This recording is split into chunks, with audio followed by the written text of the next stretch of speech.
Good evening. Shall we start or shall we wait for some more to join? Madam, shall we wait for another 5 minutes? Is it okay for you, Okay, madam? fine. Okay.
Okay, so let's start. Good evening to all of you.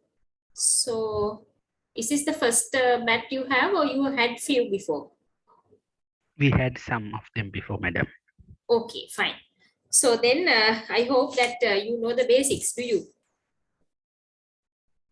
Basics of answering and all the things. Do you know that, or do I have to start from there as well? It's better to start from there also, madam. Oh, really? Okay. Correct. Then what about the language? Which language do you want? Sinhala, English, or Singlish? Madam, it's better if we can do it in English. Okay, that's good. Thank you. Then, okay, so the few basics, what I would say is that about the timed answers, that is, I mean, I know that we are really busy with our own lives and we don't have a lot of time for studying and everything. So I would suggest at least 50% of your studying time allocate to doing questions, because in community medicine, we can't finish our study. It's like if you just Google something, say health policy, you would be getting 101 documents and you would realize that all of those things you want to study. But you can't do that. Always stick to your questions and do them like half of the time.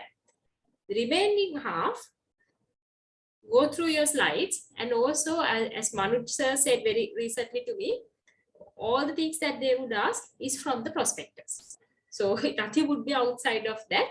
So sometimes certain lectures, if you feel like, okay, I can't understand, go through the prospectus and try to find the answers to those. That would help. So I mean, it's very unlikely to ask something beyond. Even when you're doing past papers, if you encounter a question that, I mean, you will realize that we were not taught on this, then check with the prospectus. If it is in the prospectus, that means you have to know that. But if you find that it's not there even in the prospectus, so I mean, something that been specifically taught to that batch, so that may not repeat, but anyway, you just answer that and don't try to by heart it a lot. That is usually, I mean, my number one message is to practice. Then when you're practicing, always time your answers according to the marks allocated. Now, for an example, now on the screen, I can see a question I think from 2021 or whatever. So then there's the first one is, the first question is about briefly describe what is meant by term project. And they give only 10 marks. So out of the half an hour that you get to have, how many minutes is it allocated for a paper? Anyone? 30 minutes. 30. So out of 30, divide it, 30 multiplied by 10 divided by 100. So that is 3 minutes. So you get only 3 minutes to answer the first part. So 3 minutes include, formulating your answer and writing. So that means if you like, sometimes you may want to describe project like in half a page, but you don't have time. Then you can't always go by counting things while doing the paper, like at the exam. So you practice it and go about time. And also, depending on your handwriting speed, determine how much you have to write. Because like say, it's applicable for slow writers, because we have two types of writers here. Slow writers are the ones like me that would take several hours to write something. And there'll be people who can write really fast. Then if you are a slow writer, you can, like, you are the people who are challenged because you can't put a lot of facts to your answer because of your slow writing speed. Then what you need to do is, when you're practicing, see what amount of, like based on your handwriting, the letter size and all, how much paper that you would write for a 30 marks answer. So in my handwriting, 30 marks means 3/4 of a page. That's it. 100 marks means about 2.5 pages. That's it. That's all I can write. If I try to write longer, I will missing out from another question. So according to your handwriting, please, identify to what length you can write. That is excluding your rough work. So always you have to do rough work for your questions. I will discuss it with the questions that I am doing, how we can do that. I mean, these are just suggestions. You can do your own ways, but these are some of the things that it works. Then the second thing I wanted to highlight is when I'm discussing, I will use my way of doing things because I am a person who can't remember a lot. What I usually do is I remember like, one or two things and develop things from there. So that is how even I answer my questions.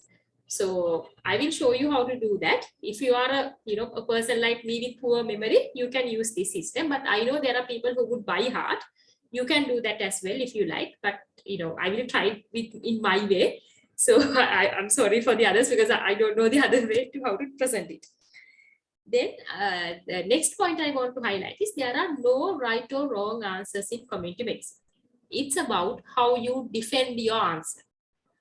I mean, I have, even in exams, I have given wrong answers, but the examiner, the Viva, the person who's in the Viva, professor, he was like also got confused whether I'm right and he's wrong. But actually, I know I'm wrong because I don't know the answer. I just, basically it's a lie, but I made it so confidently and nicely backed with evidence so that he was also got confused. So, I mean, that is why here, I mean, you can't lie, but obviously there are no right or wrong answers. It's how you defend your answer. So that is how it matters. So don't worry if you come up with something very absurd, but there are things that you can't go wrong.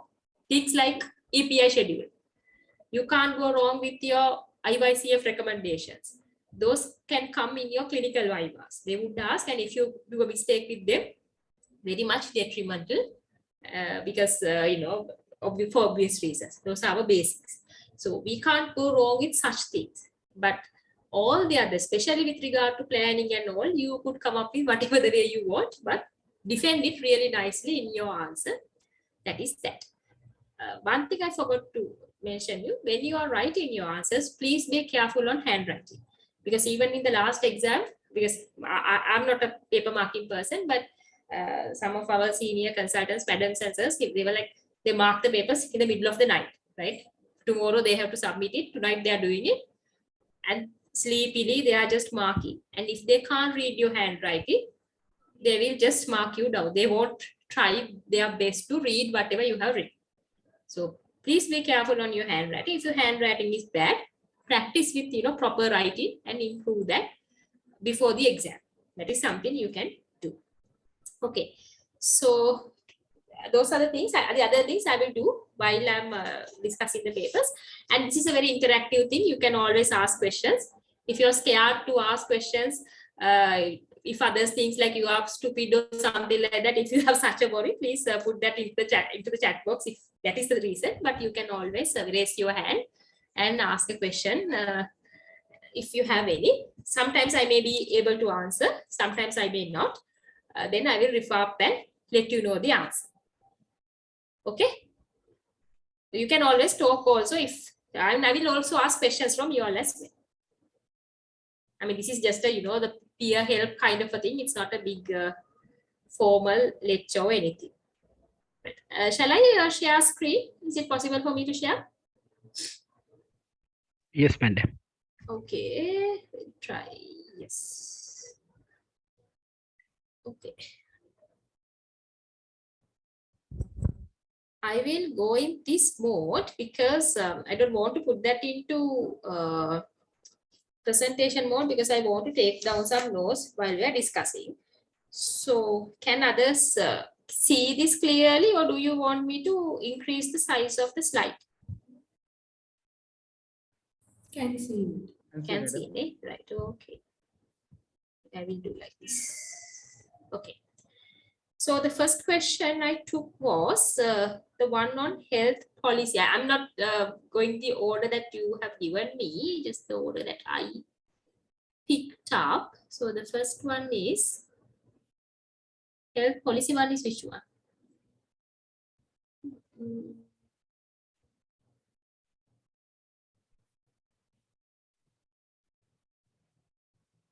Can somebody help me where the health policy question was there? Dr. Dineshan, you may be 2018. 2018. Okay, so I just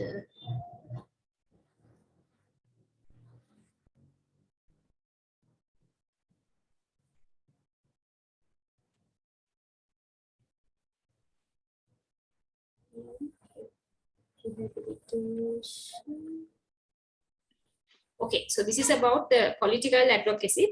I think you are having your papers with you all.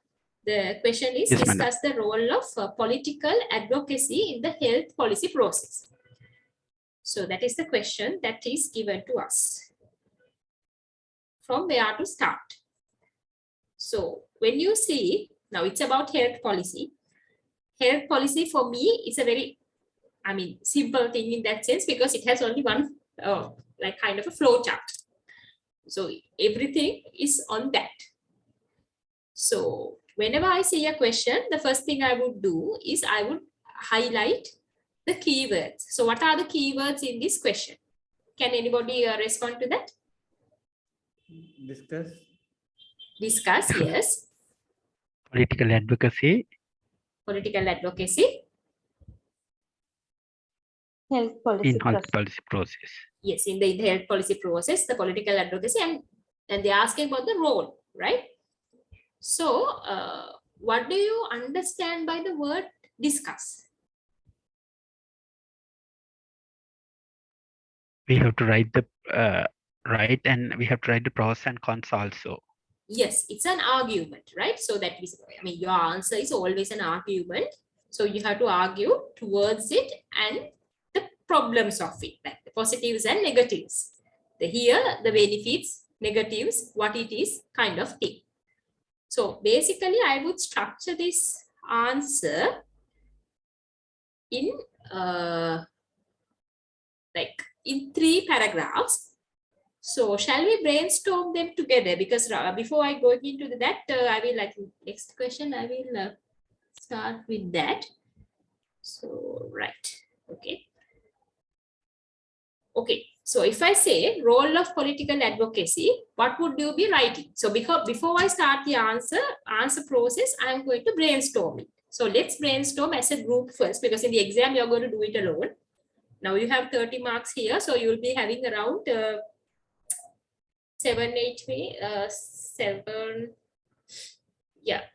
minutes to write this answer.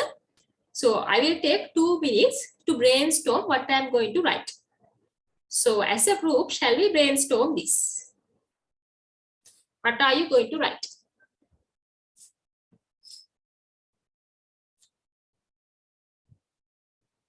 So anyone, whatever comes to your mind, that is the first thing.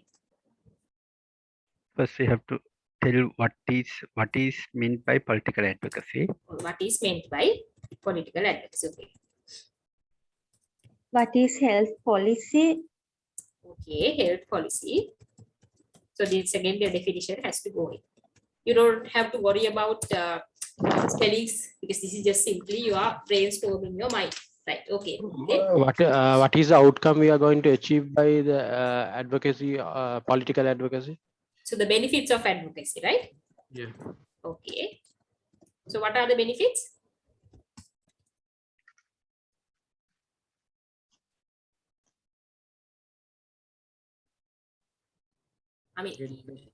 Strong political Legitimization of the policy. Legal process. Yes, the legal work. Yes. Then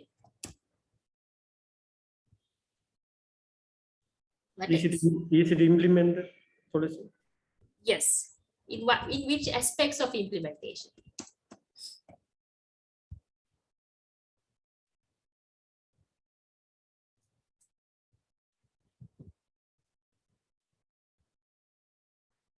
Implementation at the ground level. Yes, the ground level. Yes. Any negatives? What are the approach we take for the political advocacy? Yes, approaches we take. Okay, I will put it here. The importance of the political advocacy, because the policymakers are most probably the politicians in Sri Lanka setup. Okay, in certain policies. Okay. Role of a policy maker. So what are the approaches that you are going to write here?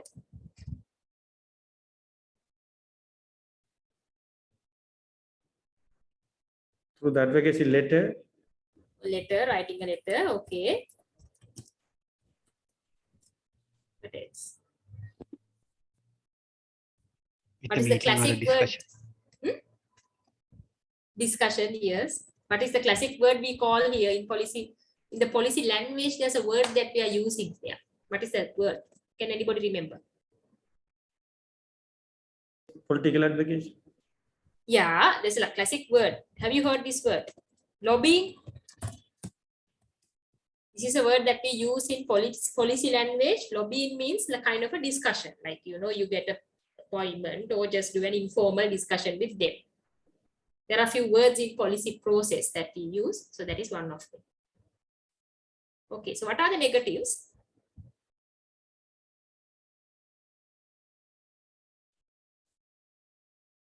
Okay, this is, I mean, I will make this a bit simpler. Then I think it's everybody can understand. It's like this. Now, when they ask the question, it's very formal, right? For anyone, they very formally ask, discuss the role of political advocacy in the health policy process. So it's a very formal question, Susie Madam's question, very nice classic one. But in real language, this is how I interpret a question. This is type of a question that, I mean, personally myself, if I get that in my exam, I would just get stuck with that because I can't remember. All of a sudden, when I see something like that, I find it very difficult to answer. But I would interpret it to a language which is very familiar to me. So it's something like this. Why do you want politicians to support the health policy you make? Can you understand this question better? Yes. So convert it to a language, because this is a type of a question that when you work in public health, definitely somebody would ask even at least once. Even people have asked from me, like they would ask, Ane doctor, why do you want politicians involved in this? Why can't we do it by ourselves? You know, that is some kind of question that you would, especially AGAs, district secretaries, all these, you know, people who, they also hate politicians like us. And they ask, why do you want to involve them? Then anyway, you have to come up with an answer to them. You have to say the benefit of that. So that is what the answer these examiners expect from us. So if you stuck with the question likewise, always interpret in a way that how a person would ask it in a very simpler language. Then you can easily come up with some answers to that. Maybe your spouse might ask, why do you have to involve those stupid people there? Then you can come up with some answers. Number one, as one of you all said, for funding. Because in our country, especially in the national level, budget gets approved from the parliament. So then to get it from the parliament, you have to get, that is what is called as the budget, they read no Yojana, whatever. So that is a very crucial part to implement our programs. So for funding, for the health policy, even to move forward the policy, you need funding. Then as somebody said, whether we like it or not, those murderers and the thugs are the people who are going to approve laws in this country. So then we have to utilize them for that purpose. So that is where we have to want the support of politicians. So just for your, like, you know, even everything you forget whatever I'm saying today, you will remember this. So what in actual world, what we do is when we develop the legal framework and all the things we do within the Ministry of Health, then we have to get the support from the other politicians. So what we usually do is we tap certain politicians who can understand our language or whatever we are saying. Because most of the politicians in the parliament, as you all know, they can't understand any of the scientific things. Very difficult. But there are very few people who can do that. So what we go is we go and try to convince them separately. Maybe some of you all have been involved because sometimes our college also does that for certain situations. We go and talk to them in a language that they can understand. So they would take, those few people know the role of what they should do as a politician, as a member of the parliament. Then they would feedback us. Either they would agree or they would say, doctor, this is not going to work because it is going to affect this one and that one, and you know the impact for the people of your policy. So we can't support that. Or they would say, doctor, why can't you change these things? So that is how we do. And then usually in our practical setup, what happens is although our members of parliament are like, all these murderers and thugs and all the people, they are not educated, but they very politely imitate their leader. So if we can get the message across to their leader, if the leader agrees with the policy, they agree. That is what it happened. They can't understand, but they will raise their hand and vote for that in the parliament. Like in UK and other countries, they don't think these things independently and say, okay, these members, although they are in the government at the moment, I mean in power, they are not going to agree with your policy. Those kind of news we can see in other countries, but not in Sri Lanka, because our country, if whatever Sajaba agrees, leader agrees, everybody agrees. So what we do is we tap some people who could go and tell to the leader, and the leader agrees and everybody agrees. So that is the method we use. But to mind you, there are a lot of policies which are actually stuck without going to the low status because of that. Then back to the things. If you can remember the social determinants of health, politics is one of them in a very ground level. So we have to involve people who are doing it professionally to get things in ground. As somebody said, it's important at the policy implementation process to get the necessary support from the public as well as from other government authorities. So if the country, like say at a particular government in Sri Lanka, they were so interested in improving nutrition of the population. So everyone, AGAs, the fisheries department, agriculture, everybody was very supportive for our nutrition related policies. So actually that was the time lots of nutrition related initiatives happened in our country, and some of them still continue, most of them flopped. Then there is something called health in all policies. So politicians who see all these policies should ensure that health is there whenever they look at a policy. So that actually there are few people, like the people usually we tap, I can't remember all the names, but obviously one is Sudarshani madam. She's a public health person anyway. And then we used to tap this Iran Vikramaratne guy and Harsh De Silva. And then we used to tap, there's a Muslim name, I can't remember his name, like Muslim guy, but I can't remember his name, another MP. So those are the people who would go for, because these are the people who can understand the policy concept. And then they would like see, okay, whenever they see a policy coming from the water sector, whether it addresses health. So they are the people who are looking at it.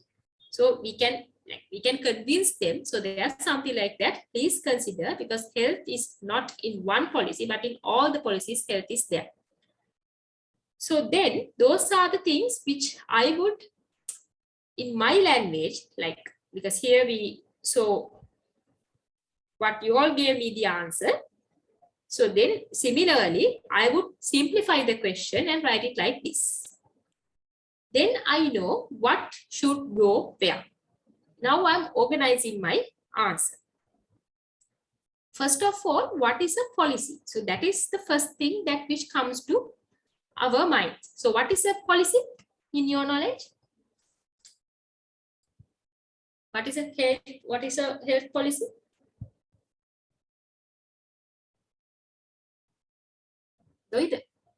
Sleepy? No, madam. Yeah, what is a health policy? Anyone who attempted this question?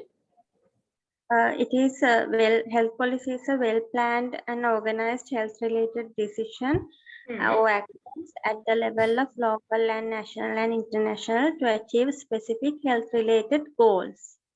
Yes. So good. That is that. I think is that the definition that given in your lectures? Is it? Or you found it from somewhere? From the internet, madam. From the internet, yes. Because in such definitions, I would really advise you to follow your lecturer's note with regard to the definition. Because things like in policies, there are multiple definitions involved. So the WHO definition says health policy is a decision, plan or action that is to undertaken to achieve specific health goals and targets. So that is a WHO definition. It's a bit different from what you said, but common words are some action towards a health goal. So that is common, but you can write in different ways. However, this action, what is this action? That is kind of the confusing thing. Because when we say policy, always what comes to like my mind, I don't know what which comes to your mind, is about MCH policy, immunization policy, health master plan, health policy of Sri Lanka, all these big documents, which are basically umbrella documents that we see in our health programs. However, based on this definition, there are certain other things which are also can be considered as policies. For an example, a law, a regulation, that means a circular, guideline, practice, set of values in a particular organization are also called policies. So if it is a health organization, we can call it a health policy. But whatever the policy it is, all the basics are the same. But when you try to understand that, if you try to interpret this MCH policy and try to fit it into all the policies, then you might find it, all the basics that you know of, you might find it very difficult to understand. But if you think simply with the simple point, then you can understand anything can become a policy if it is going to change a practice. Simple as that. So then that is where the political advocacy part becomes a little bit clearer. Now, things like MCH policy and immunization policy actually came in very late, because MCH work, family health program, started in 1960s, immunization 1800s. But still, the policy came in 2012 or 2014 very recently. So we just brought the policy to what was existing just to cover all. It's like when something's raining and we try to cover something, likewise, we put that umbrella on top of that while the things are growing downstairs. But imagine something we are going to introduce newly to the health system, like we are going to ban smoking in all public places, indoors and outdoors. That is a health policy, right? That ban in the health policy, and it's a rule. We need a regulation for that, a rule for that. Then for that, you can understand the role the politicians would play to explain this. So in the policy process, we have to say, because this question asks about the policy process. So in the policy process, we should know what are the steps in the policy process. And in that, agenda setting in the top level, as well as in the implementation, we need political support. So I would write that also in my introduction part of the question. In my answer, I would write about the agenda setting, the implementation, we need their support. Then also I would write, what do I mean by a health policy based on the definition that I've been taught in the lectures. Then I would go for these pros and cons, as well as the approaches that we can use for political advocacy. So the approaches, you can have a separate paragraph, and we can say the approaches we can use. We can do a lobbying, or like as you said, discussions. We can write a letter. Have you heard of policy briefs? We can write policy briefs. We can find a time and do a presentation. And also, like we do in Goal Face at the moment, placard right? You can have kind of a picketing or whatever. Again, it's a way of advocating the politicians who now, instead of like going home, we can say, okay, ban smoking. That kind of a placard system. I mean, you can do that, right? So that is again a public awareness, and engaging public also considered accepted approaches with regard to political advocacy, not only political advocacy, even other advocacy work, public engagement also considered. Then we are talking about the, what is the importance of that? That is what these, all the big words I have used goes towards that. then we can say the benefits of that is to get adequate funding, get the laws approved, all the things would be benefits. So what are the negatives of involving, having to do political advocacy?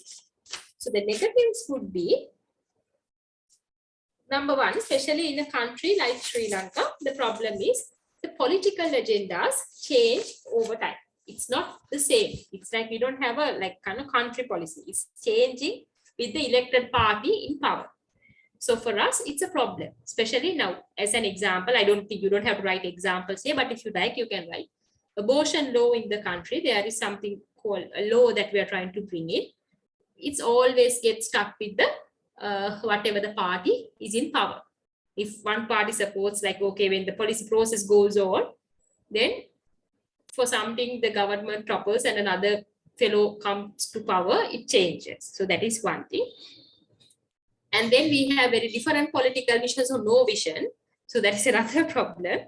And also a lot of effort with very futile outcome. So that is another negative aspect that we go through. So as the classic question they ask, do we need the support of politicians? It comes in because of the problems of the negativity that we explain. But when you, in your answer, you can write about the negativity in one paragraph, and then in the conclusion we can say, although we find it difficult to go through the political advocacy, it's a must area in the policy process, especially at the national level, to implement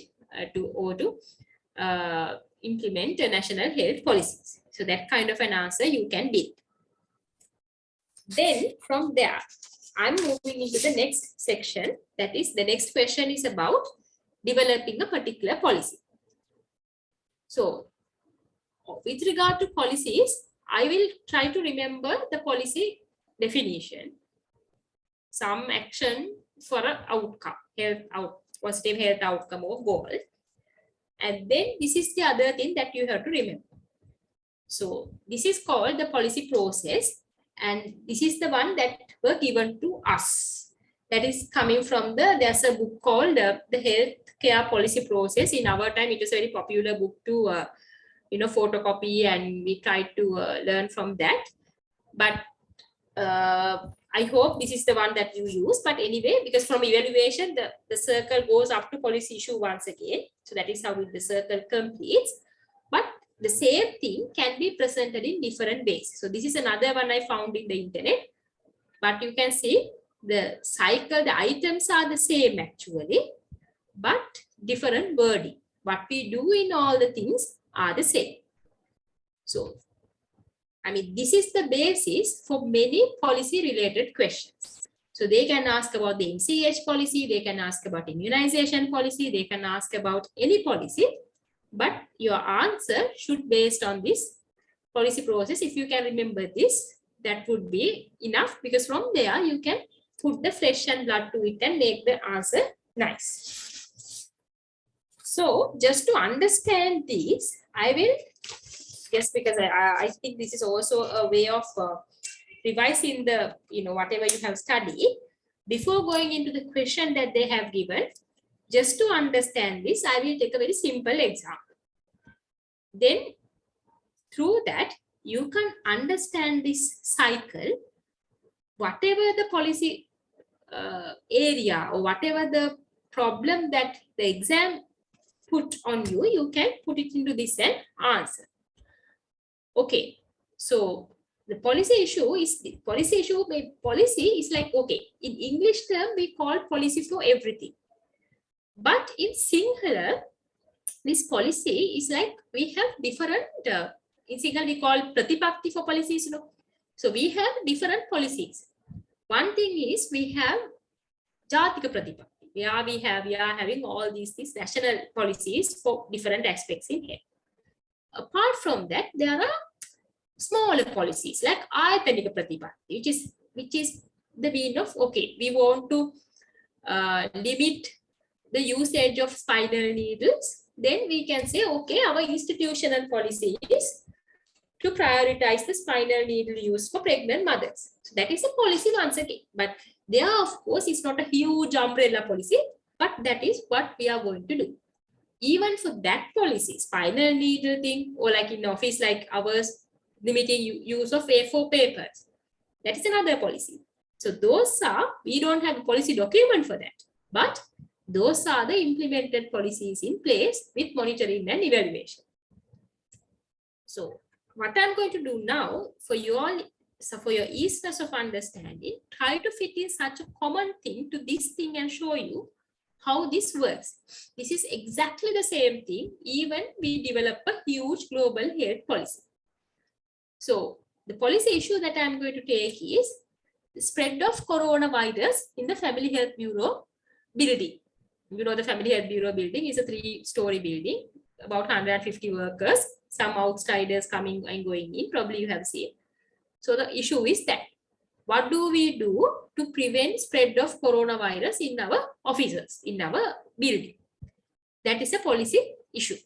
So once we are given that issue, the first thing we have to do is, I mean, this is exactly what we did. So it's, I think it's very related and a very simple thing, so you can understand, but I'm going through this.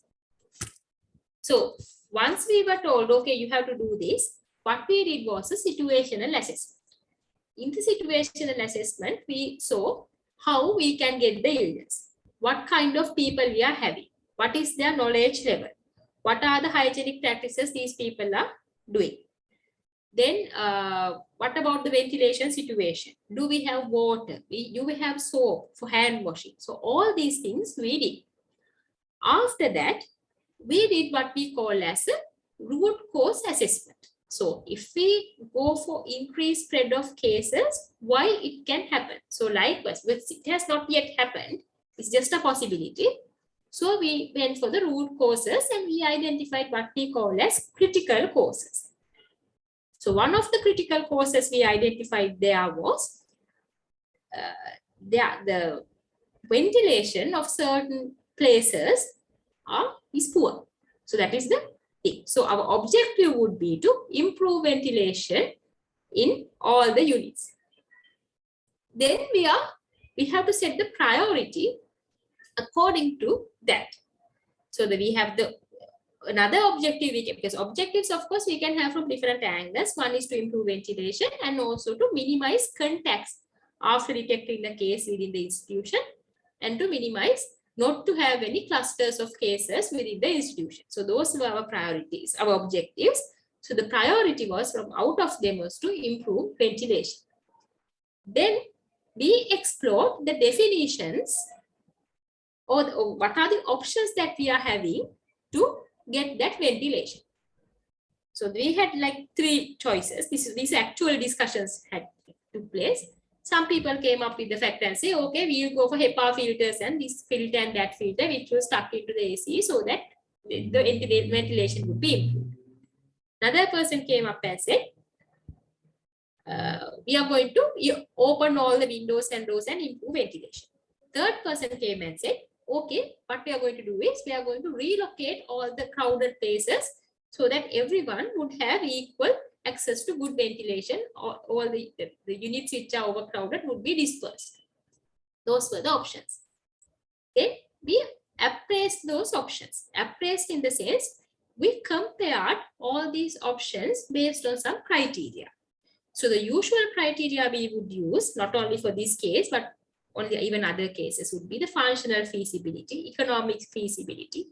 We would look at the operational feasibility, political feasibility. All those things would be considered using the standard tool or just simply just looking at the feasibility.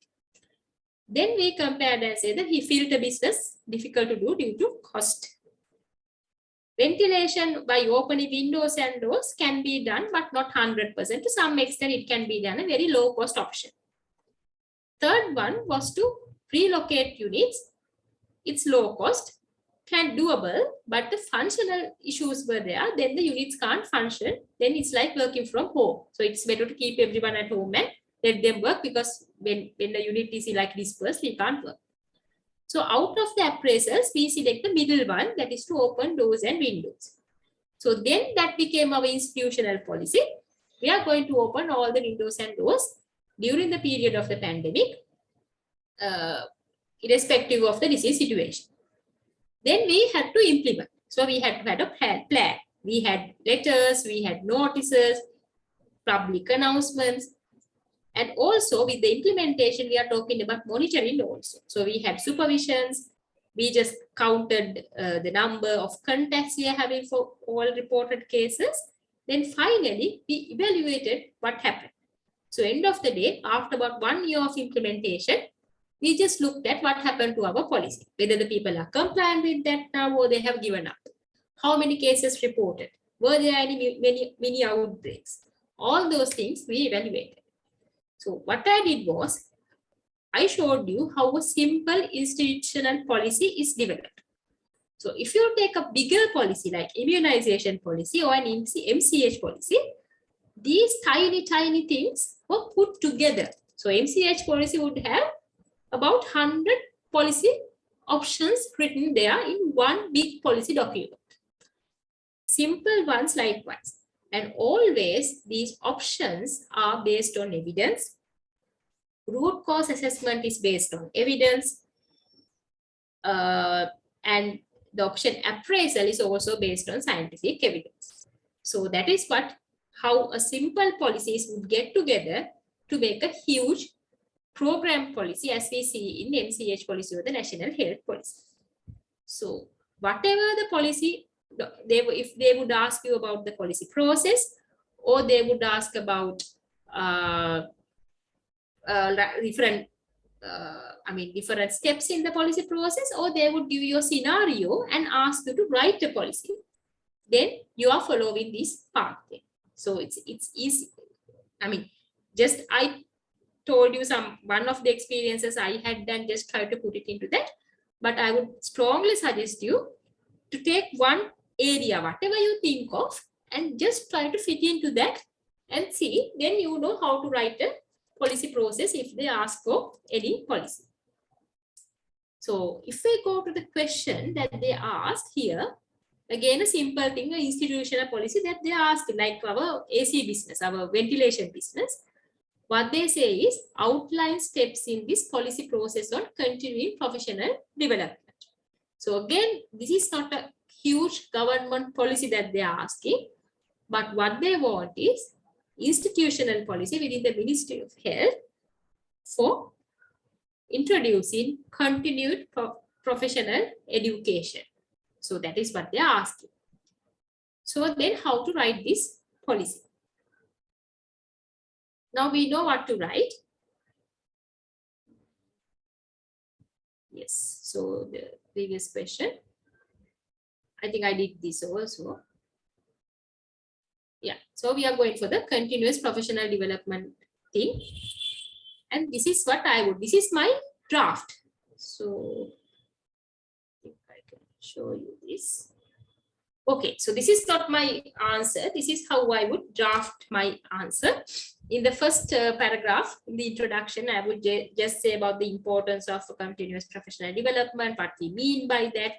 And also I would write briefly on how the policy, we have to involve all the stakeholders and we have to consult them through key informant interviews or small group discussions. Then we have to have, like I would like to, this is the way I would write it, but you would write it very differently. I will take one paragraph each for each step. And I just write how it is done, plus something to say, like I know this topic also, like human resource development side, I know a bit. So I'm writing a bit on the policy issue that you are talking about. So then I'm going to define the policy by doing a situational assessment on available opportunities, evaluation methods that they are having, the resources we are having. Then I will include the stakeholders such as the ETNR, our nursing training schools, and our whatever the postgraduate institutes they are having, the PGIM. So all the people I would be including in my as stakeholders, university people. Then also how the data is going to be collected for this particular evaluation, because we want to come up with the situational assessment to define our policy issue. Then we can come up with this, such as, like in your answer, you can say the example policy issue would be this, that is the lack of continuous professional development opportunities for all the staff categories in the Ministry of Health. Or rather than say all, you can say nurses or doctors or one category, and you can highlight that. Then your answer would be a little bit easier, because you can write the way you want. There's no hard and fast way of doing that.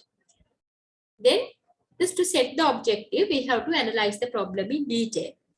So again, the objectives would be very different from the different angles. So one of the objectives would be the healthcare workers attending to at least one CPD program per year or per quarter, whatever. So that would be the objective of developing, or to improve accessibility to CPD programs. But when we are saying about objective, we can say, because these are not the smart objectives that we are talking about, very broad objectives that we are referring, because this is going to be a policy document. Then we are talking about the priority setting. You can write about the techniques that you know for that. You can write about the problem trees and objective trees, so you can use some other technique. And then we will be identified the critical root cause through a desk review process. And you can say, okay, the example would be here is lack of accessibility to poor accessibility to training courses that having, or lack of availability of training courses for nurses in Sri Lanka, something like that. So the options, what would be the options available? Then from the same analysis, we can propose options based on the evidence available. So then you can write sample options that you would be proposing. One would be, these are the policy options. Policy options in the sense, like instead of giving one policy, okay, this is the government policy, we are giving like 2 or 3 different ideas for that. So the training colleges, to equip them with regular training programs for nurses where they can attend for this 3-day training each year.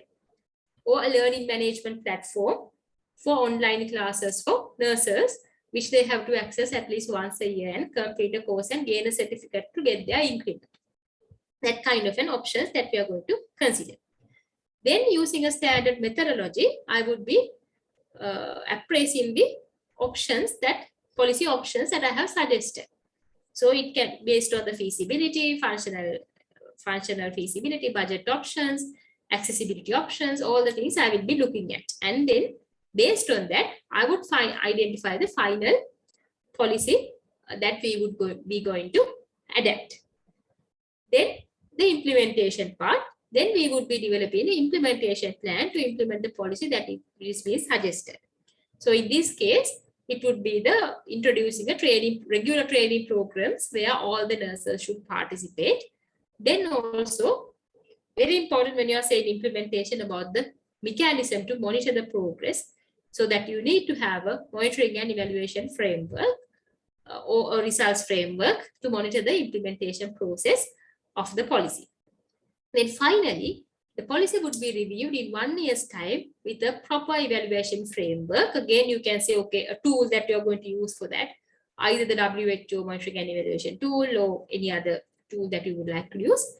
And the outcome of the policy would be assessed at the end of 1 year.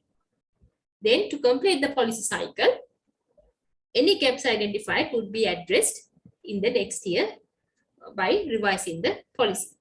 So that is the whole thing that you have to write when they ask to write about the policy process. And it's how you do it, plus an example sentence or 2, give an example. Example can be like so wrong or very childlike, but you don't have a lot of time to think and come up with such a thing. So actually when things happen, because actually no, this question, this is a real thing which is happening next week or the week after. I'm supposed to attend this meeting also. Behalf of FHB, they are going to develop this policy. Not a policy, they are going, yeah, it's a kind of a policy, we can call it, a practice within the Ministry of Health where the CPD is going to be institutionalized. So this is going to be real. This is something real that they have given you. So, but when we are actually doing this, all the big heads in the ministry would get together and brainstorm and come up with a nice, policy option and all the things. But in the exam, you have to do it in your own within few minutes. Then you can have, like, you can make mistakes in terms of all the wording and what you are thinking of and all the things. But the technique you have to make correct. But the suggestions you are making or the examples you are giving could be a little bit, I mean, off. It's all right to be a little bit off because you can't be perfect.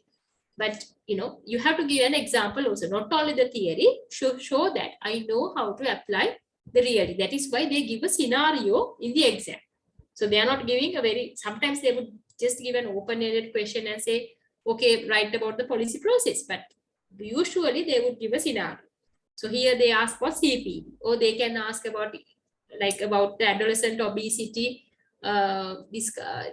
discuss the policy process that you would go through to combat the issue of adolescent obesity in a particular country, also in Sri Lanka. Then issue is different, but the process is the same. But here they have given a very simple one, so it's easier to answer. But even they ask about such a difficult one, the process is the same. So that is about that question. So anything up to now? Any questions? Nothing in the chat yet. Fast or slow? Do I have to repeat something? No, madam. All right, madam. All right.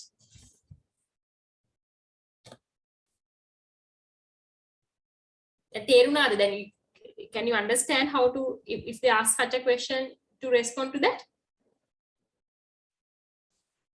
Madam, in the policy issue, we also thought about the existing policy also.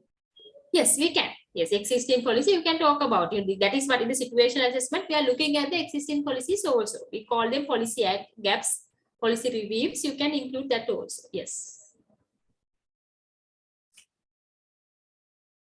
Okay. So shall I move to the next one? So the next question is about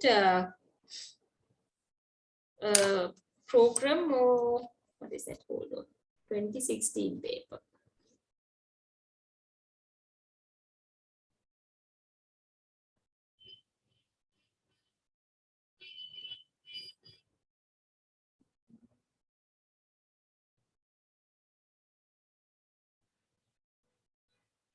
Yeah, this is about the industrial zone question. I think that is 2016 old paper, paper 2, question number 3.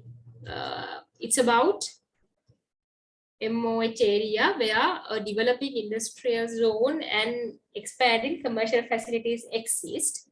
So now you are the MOH. You are requested to develop a comprehensive program to address lifestyle issues to prevent chronic non-communicable diseases. Then they are asking about the project proposal that we are supposed to submit to the RBHS with regard to lifestyle change in the above setting.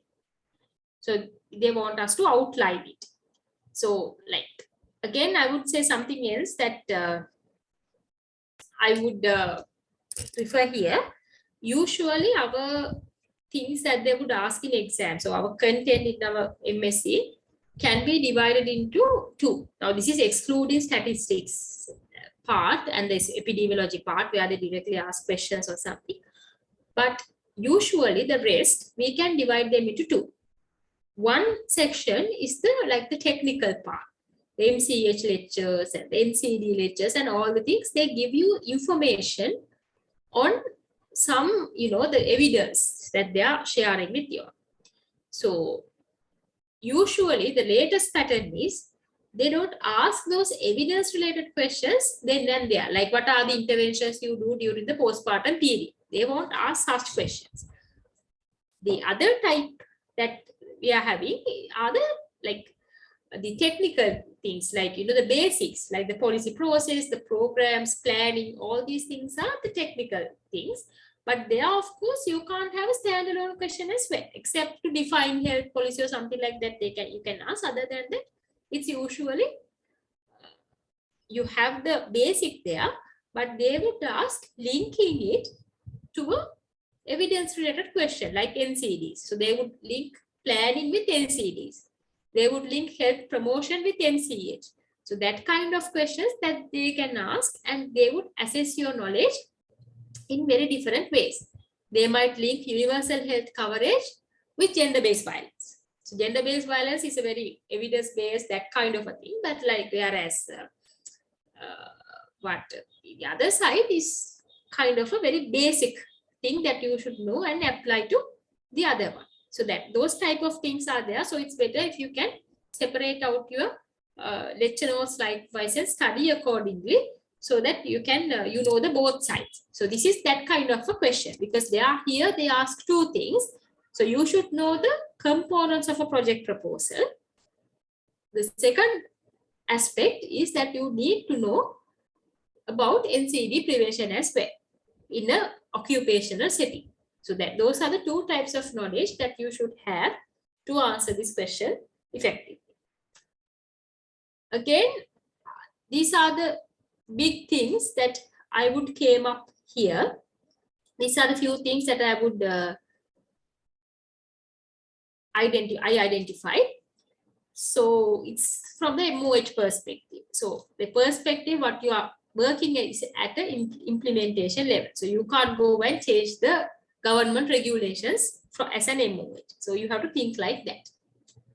Then the setting that they give is an industrial zone and a commercial zone. So we assume that there will be factory workers and office workers. So that is what they give in a different word.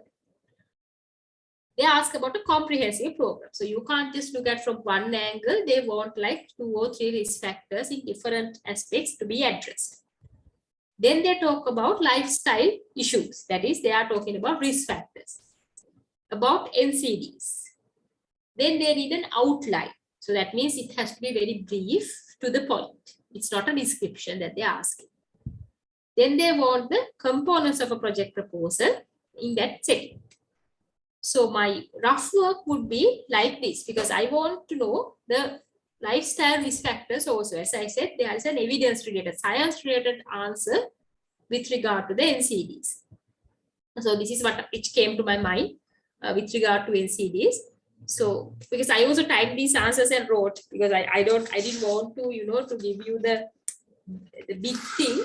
I mean, a very, very technical thing. I also tried to write like what you all do in the exam, so that I also keep to the limitations of the exam, and I would discuss the questions in that manner. Otherwise, this would be another lecture. So that's what I thought. So I just wrote down the lifestyle risk factors which came to my mind. Ideally, I should be doing a problem analysis, but I don't have like enough time, because the question gives me only how many marks? How many marks the question allocates me? The first part gives me only 30 marks. 30 marks. So for the exam, I'm having only about 9 minutes to answer this. So it's very little time. Then I'm not going to do a huge problem tree analysis, but if you find it very difficult, you can do that as well. Then I just wrote some underlying issues: lack of time, poor facilities because they don't have gyms or any other parks or anything, or probably due to poor awareness, few things. Then what I would do as an activity, I would be doing an awareness program for factory workers. I would promote healthy workplace campaigns, and I will do a screening program for the diseases and for the risk factors, and I follow up them and try to reduce them over the year. So that is what I'm going to do. That is which comes to my mind. Just I jotted down those things so that based on that I can write my answer. Then with regard to the components of a project proposal, so what are the components that you know there should be in the project proposal?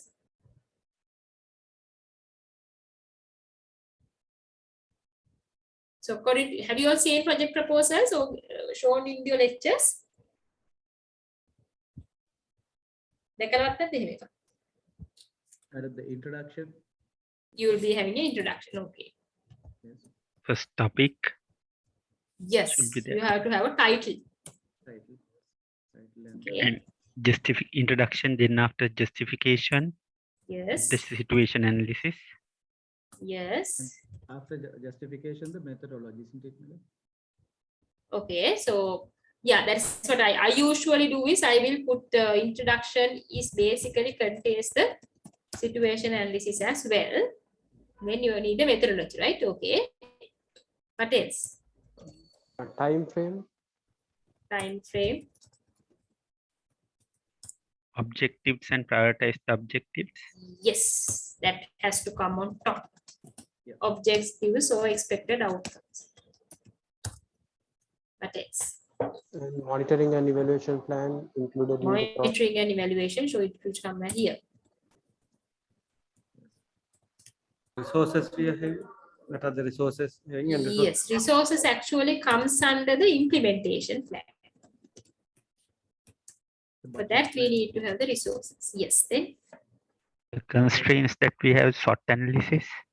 Yes, we can give a constraints also. Risks, we call it.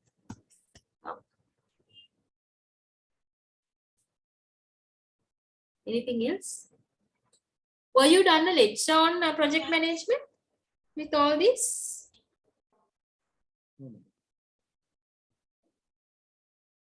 Oh, yeah, just Madam, is there any difference between the that project management and that the program planning?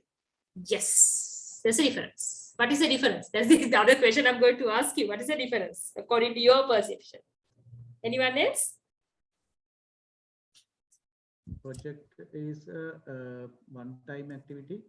And it has a few activities. And the program is a little bit wider coverage. Program Yes, has yes. several projects. Programs have several projects, isn't it? Yes, but yes, you are somewhere there, but actually it's kind of a very gray area that we are talking here. But basically speaking, there is a difference there. So what the difference, what they say is, in a program, it's a long-term thing, as somebody said, and it's to achieve. Yes, as somebody said, it's going to continue. Program is continue because program is running as a cycle for a long time. But the project is a one-off thing which would be looking at a particular area which is not routinely covered in the program. So it is usually in the definition. I think somewhere I wrote it down in the presentation also. Somewhere down here I got the definition and wrote it for you all.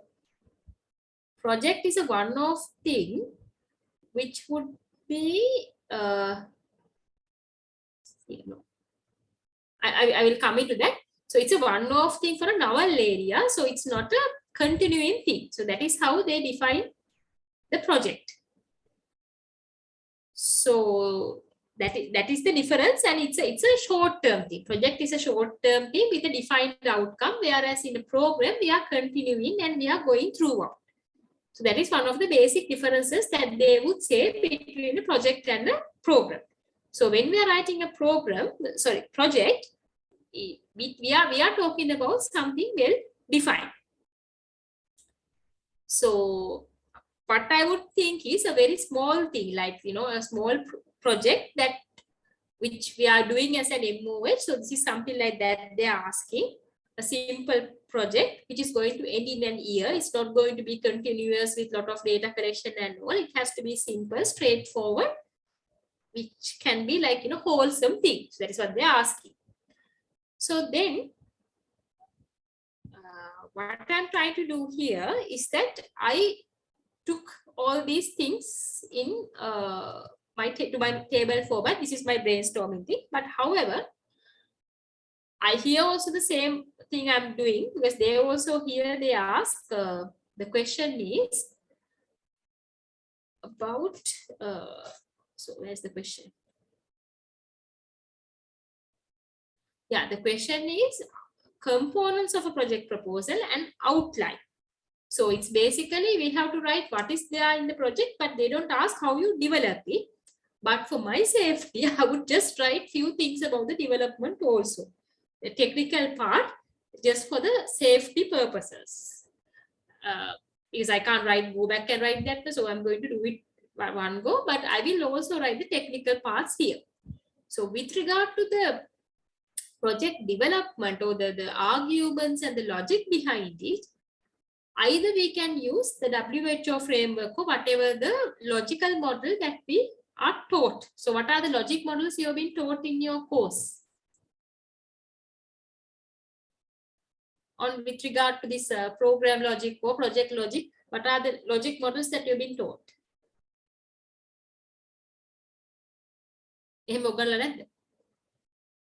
Logical framework analysis. That is, you have been taught on that. Okay, good. What else? That's the only one. Results framework also a logical framework, isn't it, madam? Yes, but now results framework is where the indicators would go in basically, but it is based on a logical framework because there are various logic models that we are having. One is the logical framework, the classic activities, strategies, that kind of thing. Then we have the WHO monitoring and evaluation framework, which is also can be, it's again a logic. It's again a logic that they are having about input, process, output, outcome, and impact. So that's another model that we are having. So usually for all the questions, I remember only those two because it's really easy to answer. Because especially the WHO one is really versatile. You can use it in many answers. If whenever you want a model, you can put it for a monitoring model, evaluation model, implementation assessment model, whatever the thing, you can put that. But another model that I think I did for this, we are doing at the moment from the Family Health Bureau is the program planning model, which is again a WHO prescribed one, which is for programs. Since it is not being taught in your course, I don't think it's very wise for you all to use that in your exam because we don't know who's going to mark your papers once you write it. But if it comes to someone in the FHB of who is familiar with program planning, that is also can be used because whatever the logic model, the basics are the same. So there should be a linkage between the objective and the final activity. So that is what we are looking at. So whenever you are developing this project also, you should have that model in your mind, especially because when you develop now, here I just wrote these ideas, but these activities would give rise to outputs, and the outputs would give rise to outcomes, and they will give rise to objectives. So I didn't write it here, but it has to be there. Then I'm using that knowledge to formulate my outline. So I'll be just in my question, in my answers thing, I have written two introductions. First introduction, I would write how I would develop the project. I will be collecting a group of people who are interested in this, important stakeholders. Then we would be having, doing a situation assessment on that, and we are developing on this. Then the title would be very concise with essential elements included. Then I would write in the introduction part, I would write how the commercial work settings would increase risk factors. I would be writing a bit on the risk factors and how they would give rise to the mechanism. I would just describe there. Then for the justification, I would be writing a lot on the estimated risk of NCDs among this group using the evidence. So use of evidence is a very important word where you have to use in your answers. So there are some words that which are being liked by the examiners. One is the evidence-based. So when you are developing your project, you should use evidence. So you should have to write it. Actually, you are doing it, but you have to write. I'm using the scientific projections. I'm doing a situation analysis. I'm assessing the I am using the evidence-based, evidence or scientific evidence to do these projections to show how there are these NCD burden, which is due to these risk factors, would impact the health system, because that is the fact which matters to the RDHS the most. So you can write in the same words because that means the examiner knows that you are, because when you are writing a project proposal, that is a must. Your project proposal should relate to the person who's reading it. So the RDHS is worried about investing money on your project versus something else. But if the RDHS knows buying a refrigerator to a DH is, it is compared with your project, and if he knows that if he supports your project with funding, not the refrigerator, your project will reduce the requirement of a refrigerator after all, because you are going to reduce diabetes. So that kind of a thing. So then you have to justify in such a way. So you can just, even your answer, you can show, I'll be highlighting on these factors to grab the attention of the RDHs. Then the next section, I would write about the objectives or the benefits of the project. Then you're supposed to write about the project team or the stakeholders. But if you have written it in the first introduction, you don't have to repeat it. If not, you can write it there. Then who will be beneficiaries of the project? Usually when we are writing a project, we write about the beneficiaries, because previously I asked from you what is the outline that you have been given in the lectures, because I have not seen your lecture notes. So this is the usual pattern that we use. If you are not being taught, you can use this. But sometimes, because these things might change based on the different project proposals that we are making. And this is kind of a standard one, I just include. Then you can say when you're writing about the objectives also, I will be using the logic model or WHO framework or whatever to identify the activities, objectives, and outcomes. Then we are writing the method of implementation. So again, you can say, okay, I'm being comprehensive here. I'm going to cover the different aspects or the different risk factors with regard to NCDA development. You can have an implementation plan attached to it, or you can just show that I'll be presenting with an implementation plan for that. You can just keep one activity and complete it if you want. Otherwise, you can ignore it because the marks, only 30 marks that you are getting. Then you have to identify the cost elements of the project, and I will be looking at it, and you can use few examples and say, be including them. Then I will be developing a monitoring and evaluation plan based on the same model that you used earlier. And that also would be included here. If you want, you can have a, just give a table and give the headings there, and just one activity you can write if you want.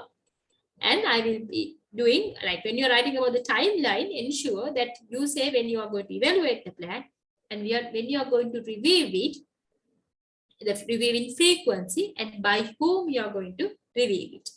So that those are the essential parts that you can write in the project proposal. This is the basics minimum. If you have time, if you can write a little bit faster, you can go into show more information.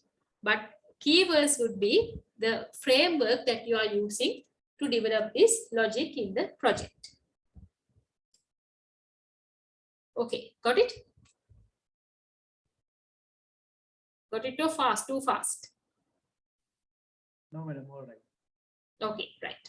If I'm fast, please slow down, because usually I keep on talking and talking. Then the second part of the question is about describe how you would monitor the implementation of the proposed project. So once again, this is again what I would say is a very difficult question for me, because I would just start what are they asking here.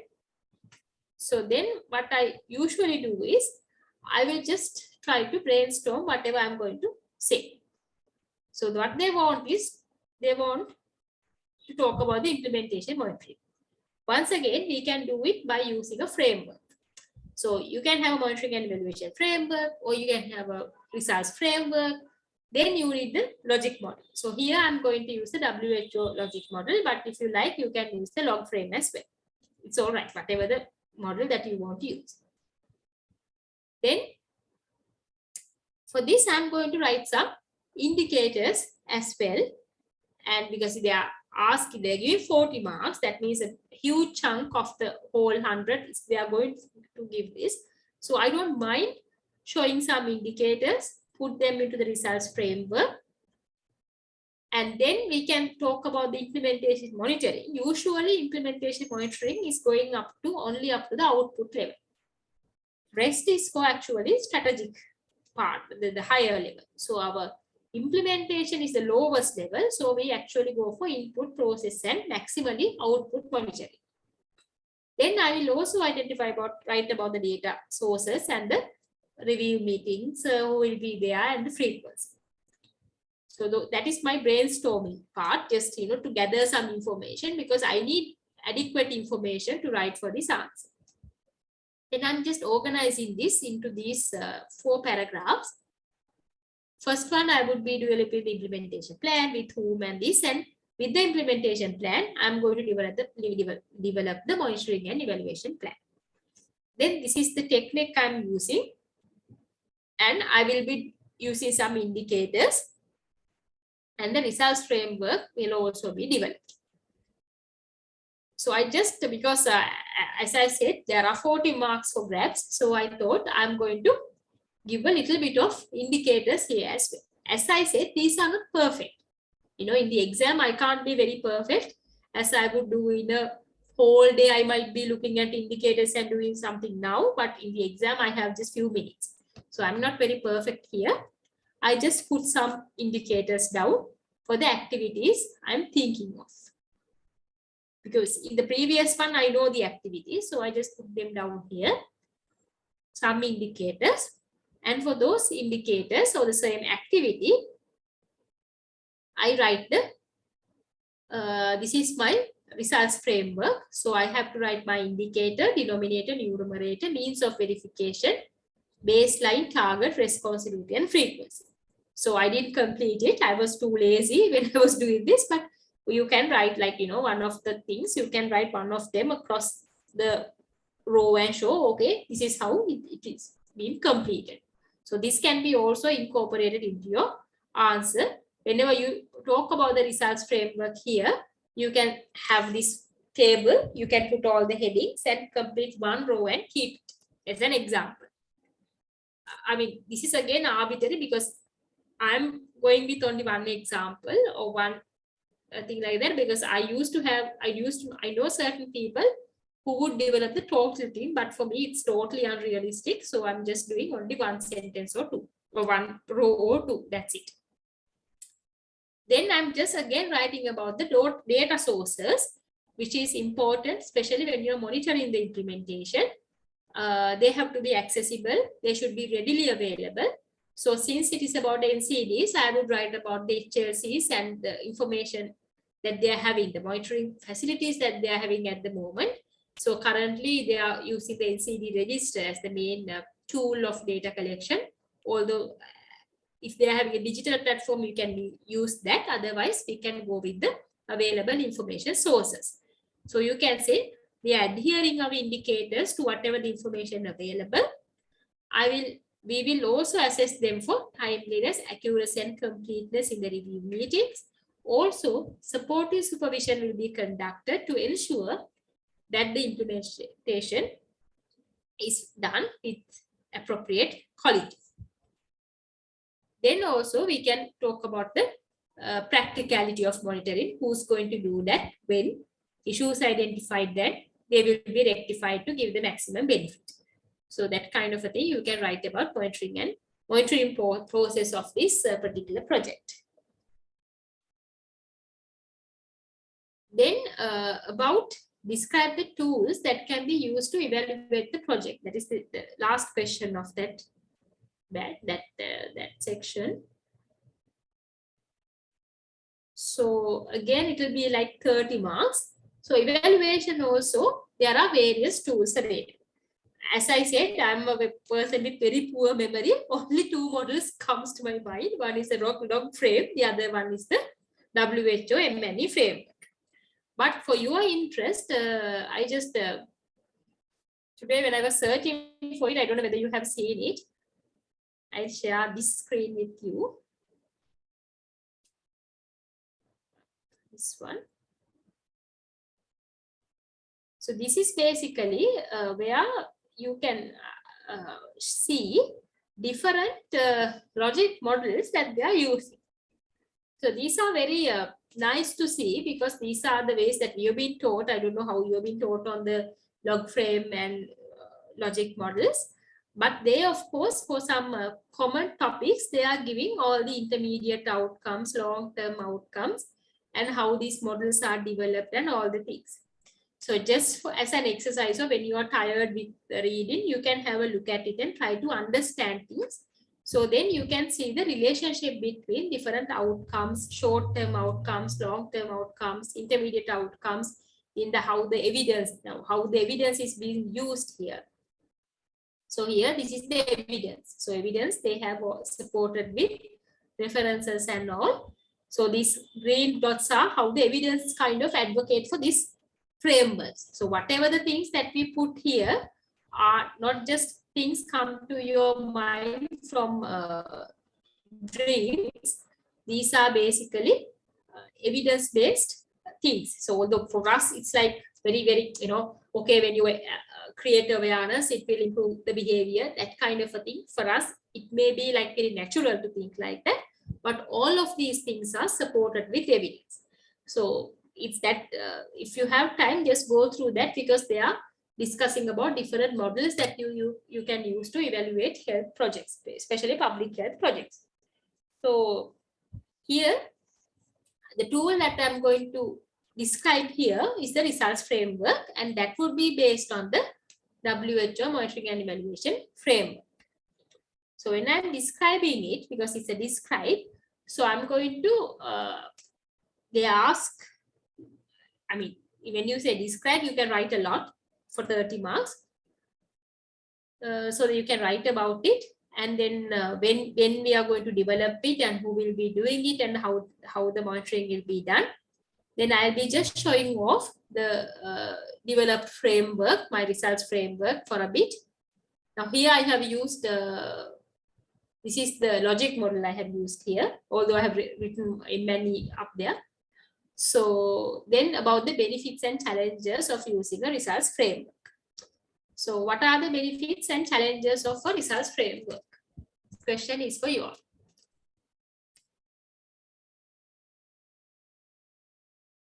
Were you being taught on results framework?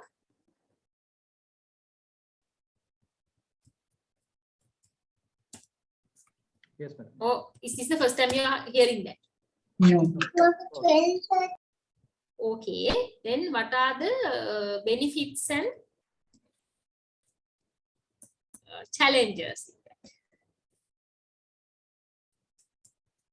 It's a famous question in our time. I don't know whether you have done the questions to that far. It's a very famous question that we used to get. What are the benefits of a results framework?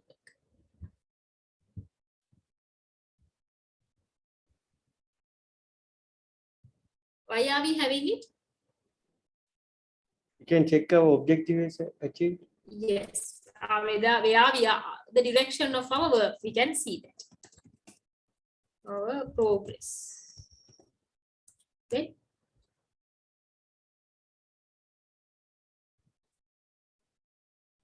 Now I'm supposed to maintain the results framework of the family health bureau. Why am I doing that?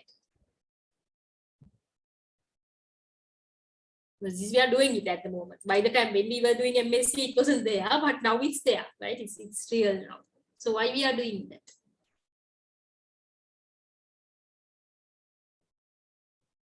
Because we don't have another job. So What we are are the mistake monitoring. we have done? Yes, identify any errors, identify any shortcomings. Yes.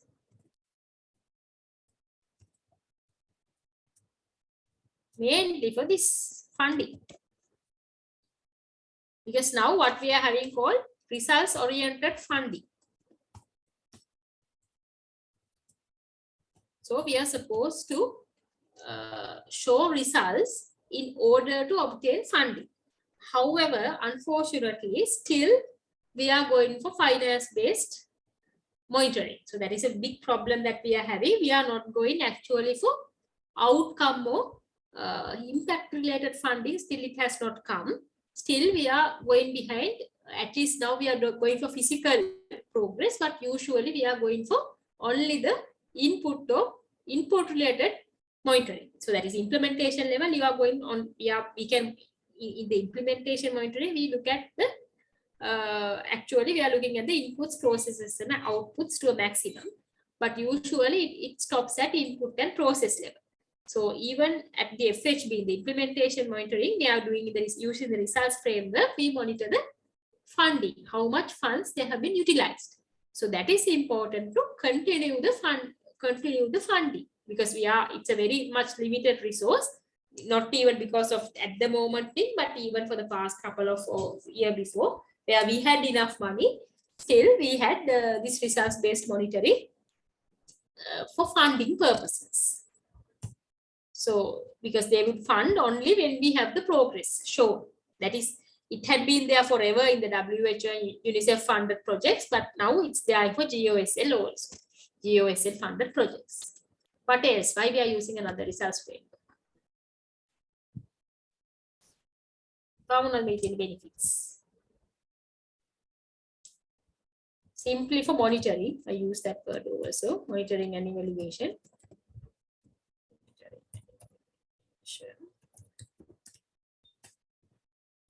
So I'm building the answer, right? What are the challenges having such a one? Means of the verification of the data. Yes, means of verification is a bit difficult, especially with regard to, now, of course, in the FHB, of course, we can have that information, but the question that they ask here is about the particular program that you do as an MOH. So in that setting, you might have problems because it's about lifestyle issues you are addressing in an occupational setting. So you may not have adequate information, readily available information. So you can say, yes, we are, there can be a problem with available information. Timeliness of the Is a challenge, yes. Timeliness. This is using the results framework as an evaluation tool, right? Have you heard about risk associated with projects? What are the risks? Then where do we discuss this?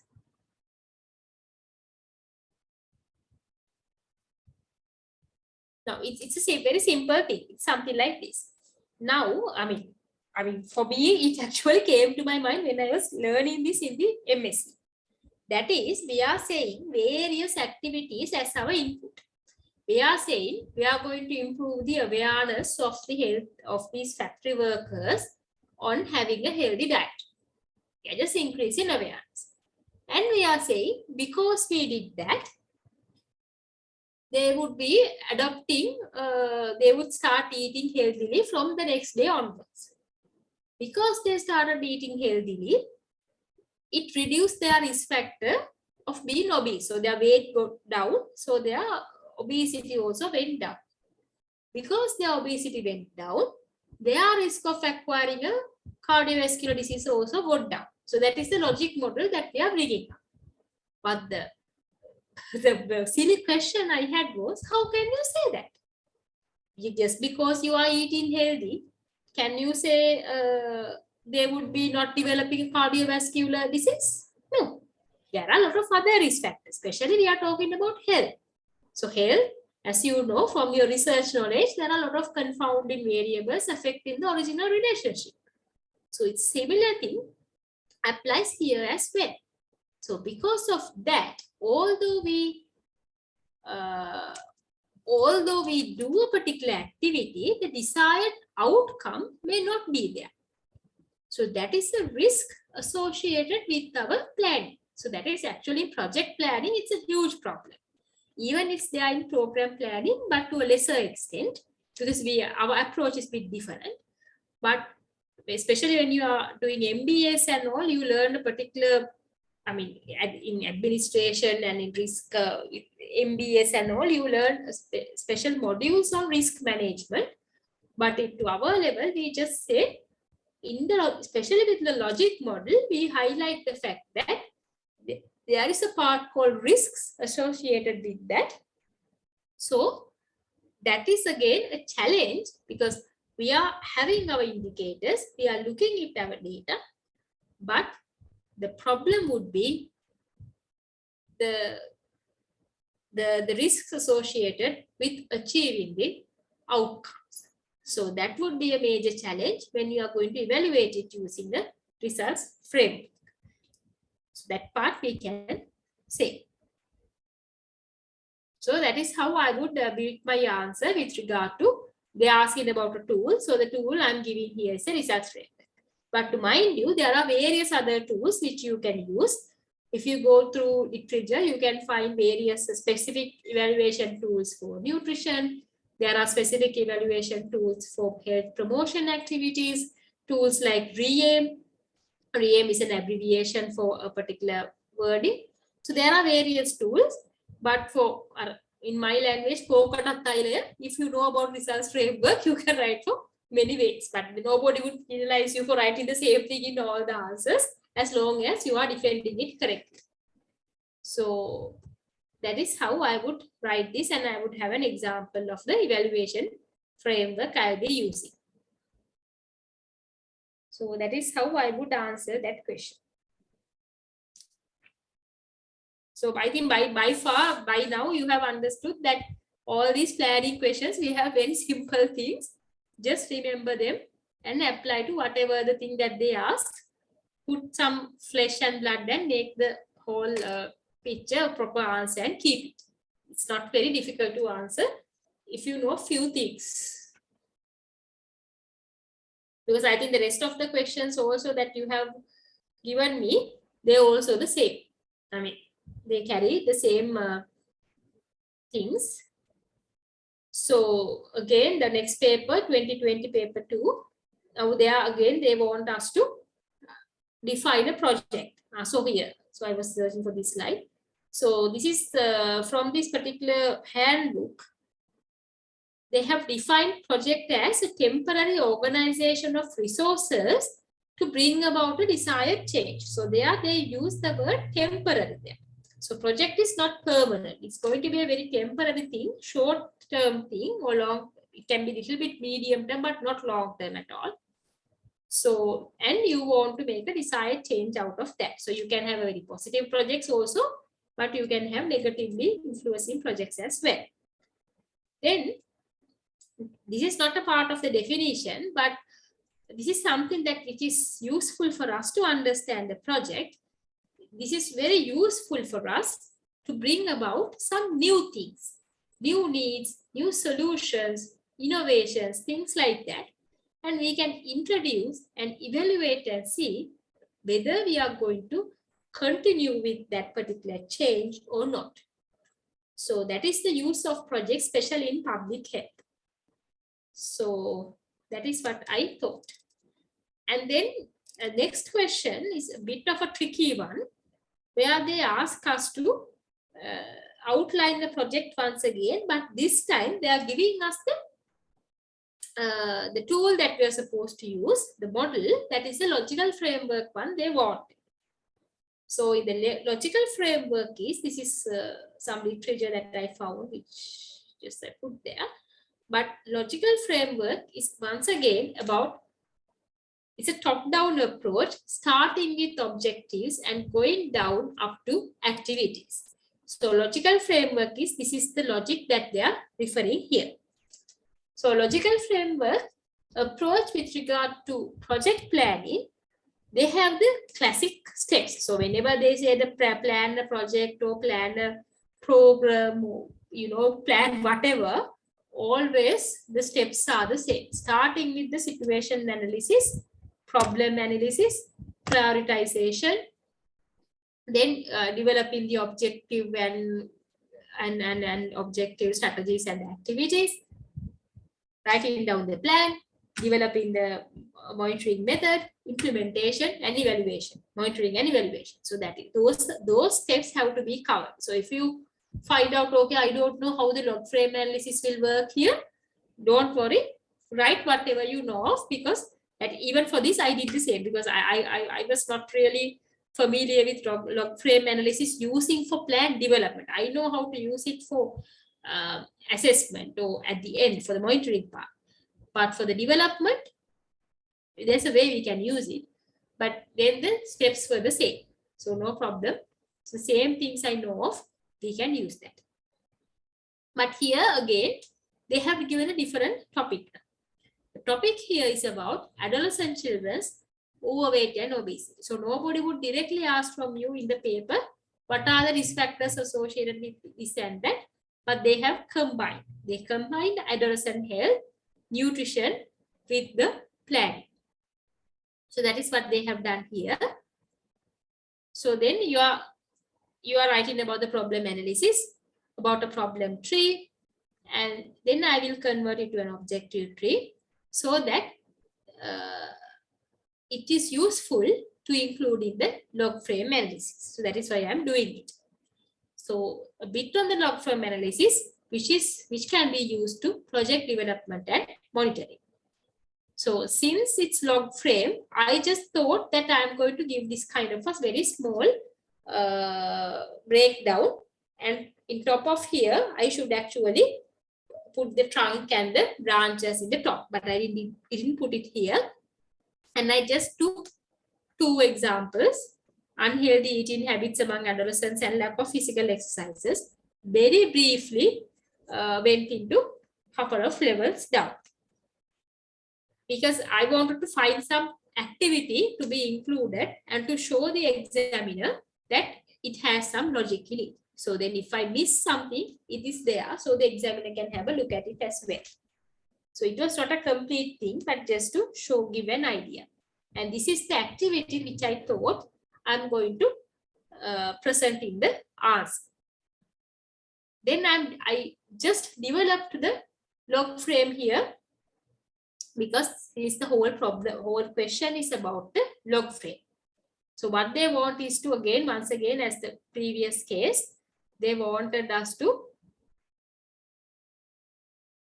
outline this project. So then we have to go through the same steps I mentioned earlier. But in addition to that, I would include these 2 also, just to show off that I know this log frame business that they are telling me about. So this is not complete, but for the exam purposes, for the paper, I can put this down. Then I will also write about these people will be involved, and then I will write about the different sections that I would be including in the project, or the outline the project, that these are the project areas that I would be considering, the beneficiaries and all the things. But I will referring to this all the time and say, okay, as shown here, I'm using this. And then I will have another paragraph saying about the estimated budget and the timeline, monitoring and evaluation plan, again based on the log frame analysis I did. I will be working on the results framework based on that. So that is why I thought I would just show these things and link it with the answer, so it will be easier for me. So since they don't want me to specifically show all the areas, but I would include them in my answer. So that is what I thought I would be following. So this is the LFA matrix which can be used for project designs. So here, of course, when you are presenting the log frame, it's important that we write about the assumptions, because that is a part of the log frame. I said I had a very stupid idea that how when we do something, how this output would happen, because there are a lot of factors which can change. So that those are the assumptions that we are making when we are doing a logical framework assessment analysis. So we have to write it. It's a part of the log frame. So I just wrote some things. These are not logical at all, which came to my mind in the time I just put them down. So for this question, what you have to know is, what is a project, something about adolescent obesity, and what is log frame. So remember that. And to mind you, go through your notes and see what are the tools that they have given to you in your paper, in your notes. So those are the ones that they would definitely ask. But things like log frame and program logic, it's anyway there in your prospectus, so they can ask again. Then the next question is the functions of the RDHS as the project manager. So they are simply asking as the project manager what you would be doing. Again, I will just write the key functions and just explain them in each one in about 2 to 3 sentences. So I would write about because actually the role of the project manager is from the plan inception. They have to be there from the design, the comprehensiveness, assembling teams, monitoring, supportive supervision, securing funding and other resources, and guiding on effective utilization of resources, collaborate and coordinate, because this is something to do with school children and adolescents. So here, I always relate this answer rather than keeping it very broad-ended. Although here the statements are very broad-ended, I would always, in my paragraphs, link it to the question that they have given. That is a very crucial thing. Just writing these things would get, like, out of 100, you would be getting only 30-40 marks if you just write the theory. But it's always a must to relate it to the question. So whenever even you write a particular argument, end of the paragraph, relate it to the question that they have asked. So remind the examiner, this is what I'm saying. So that is applicable to here as well. So always remember that when I say assemble the proper team, you just don't write the proper team. What would be the team members for this particular scenario? So if you write about the factories and all the things here, it's wrong, because here it's about education sector, school children, they are males. So I'll be involving that particular characters who would come into this. So you should know that you know that knowledge also. So otherwise you are getting only the half of the mark. Anyway, you can't get the half, because anyway you will get marks lesser than that. You will get cut for different things, but you have to focus on that. Then also about the leader and as a team player with the district team, and also evaluation, part of the monitoring and also in the evaluation of the project. So you can relate it and say. Then about the final question here is about, so the question is also in the same one.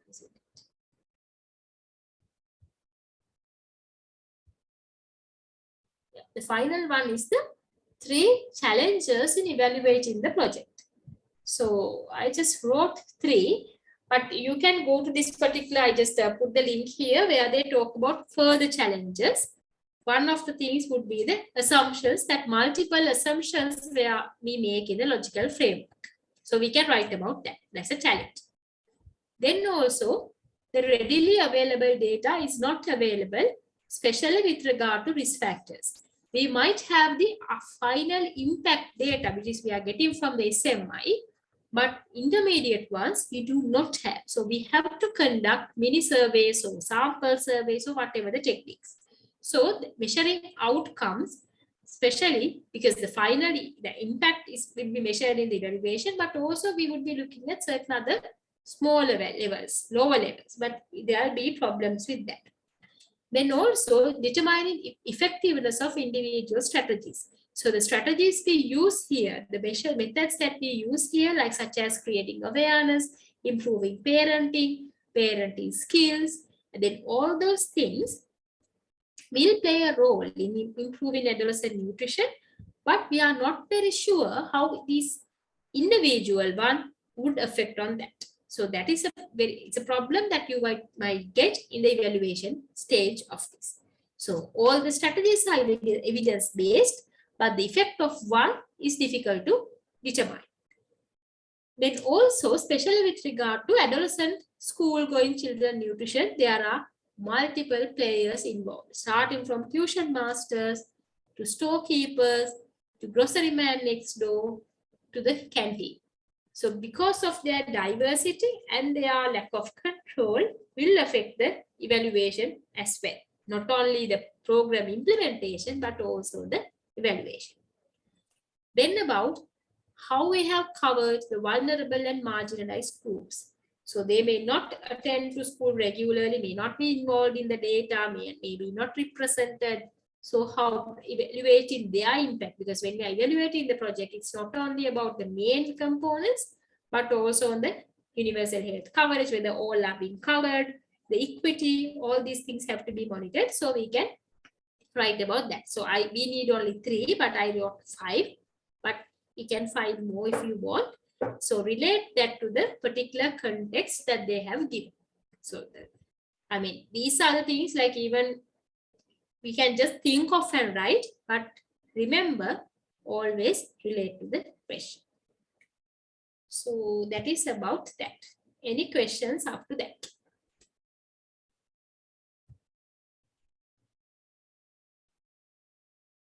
Sleep in there.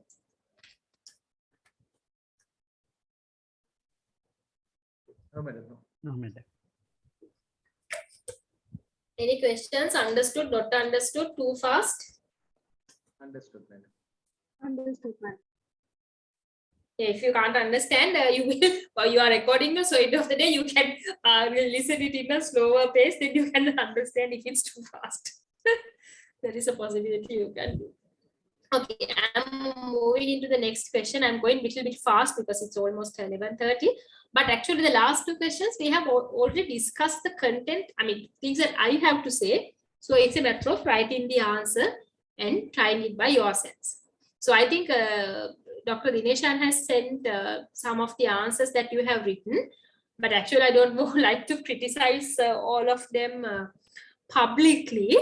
But I would say the answer I received for this question is really good. A typed answer I saw. I saw that. I mean, the first 2 answers were really good in that answer. So that means I don't have to cover all of them separately. But just a bit on the difference between strategic planning and operational planning at the MOH level. So anyone who's willing to respond to that a bit? What is the difference between strategic planning and the operational planning for the work of the MOH?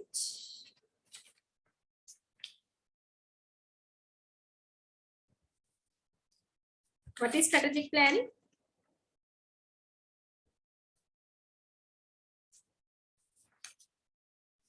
Strategic planning involves higher level activities, while the operational planning is more localized and specific for operational level at the MOH.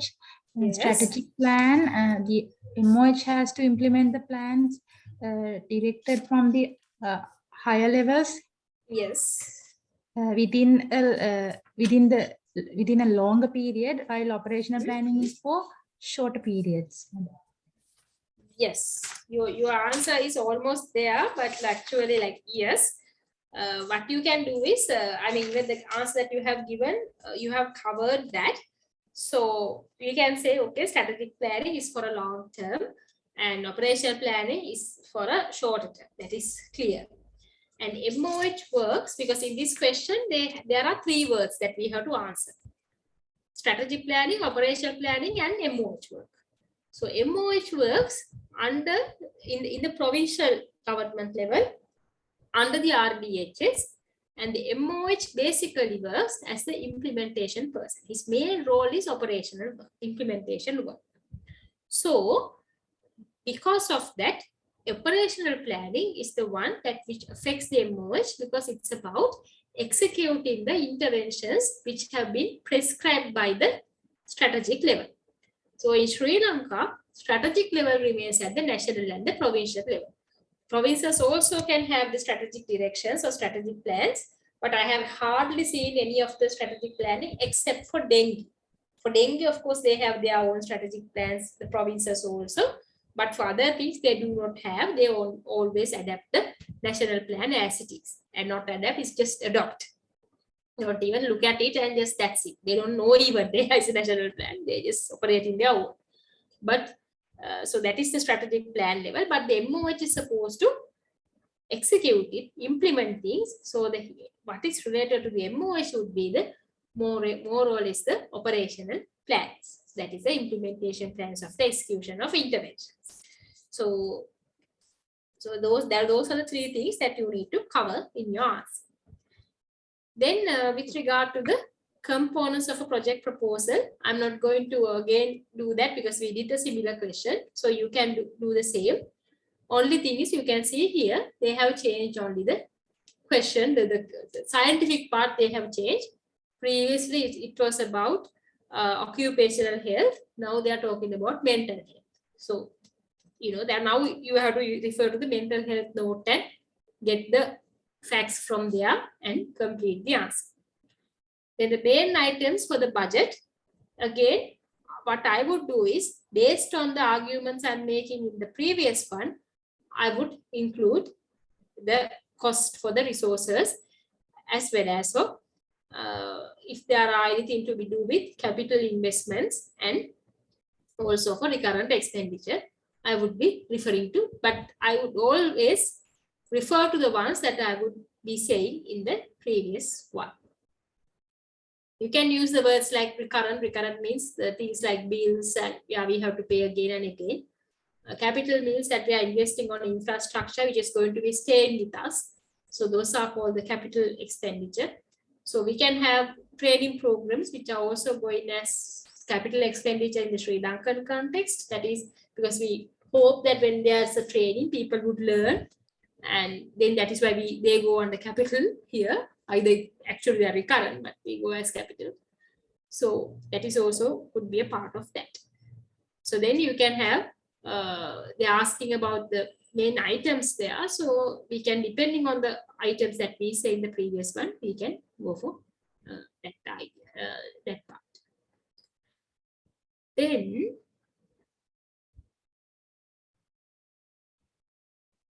yes, I think we did that.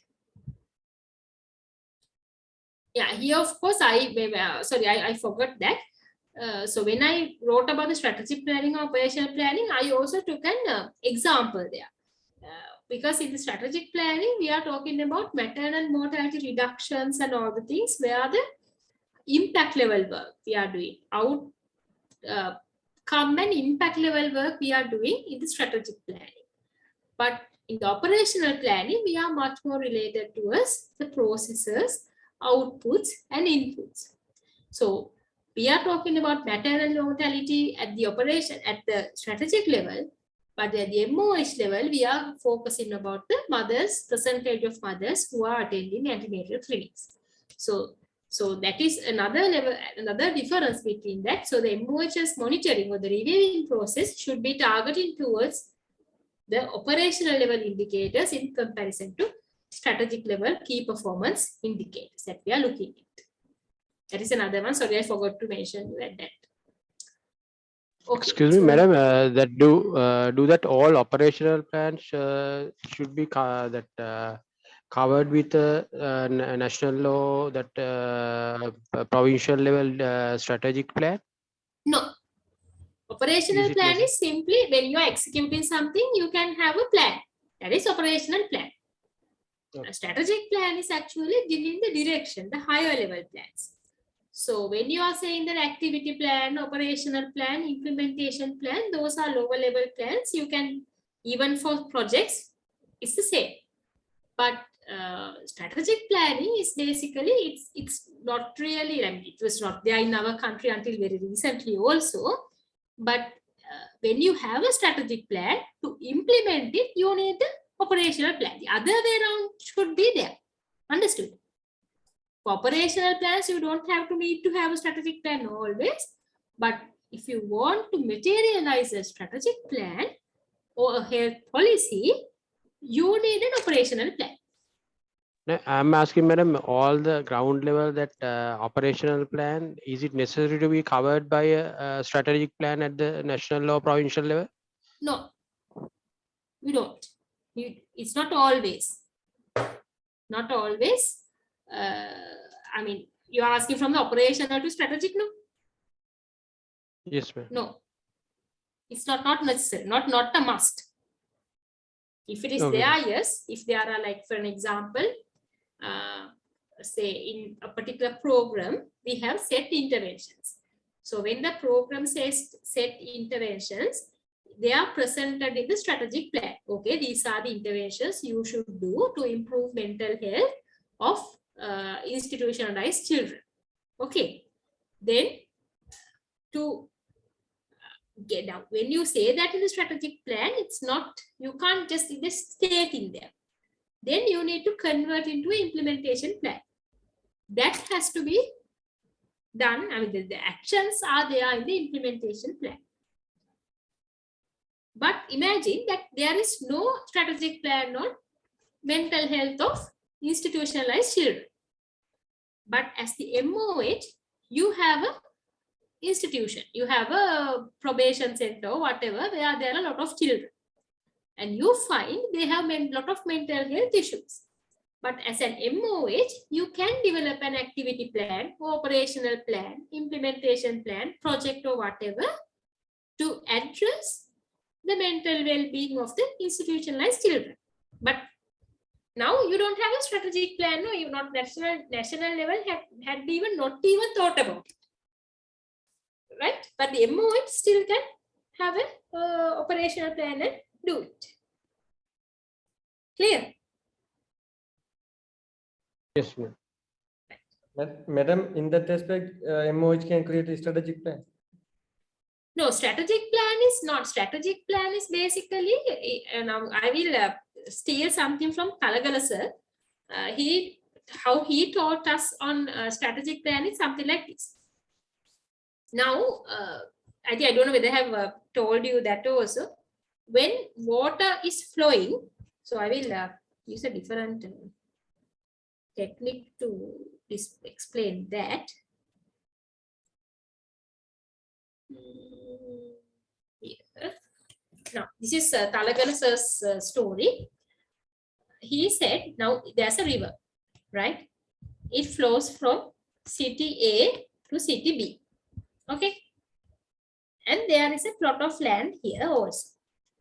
And when the river flows like this, there are people living on the banks and they have paddy fields and all the things, and they cultivate this land.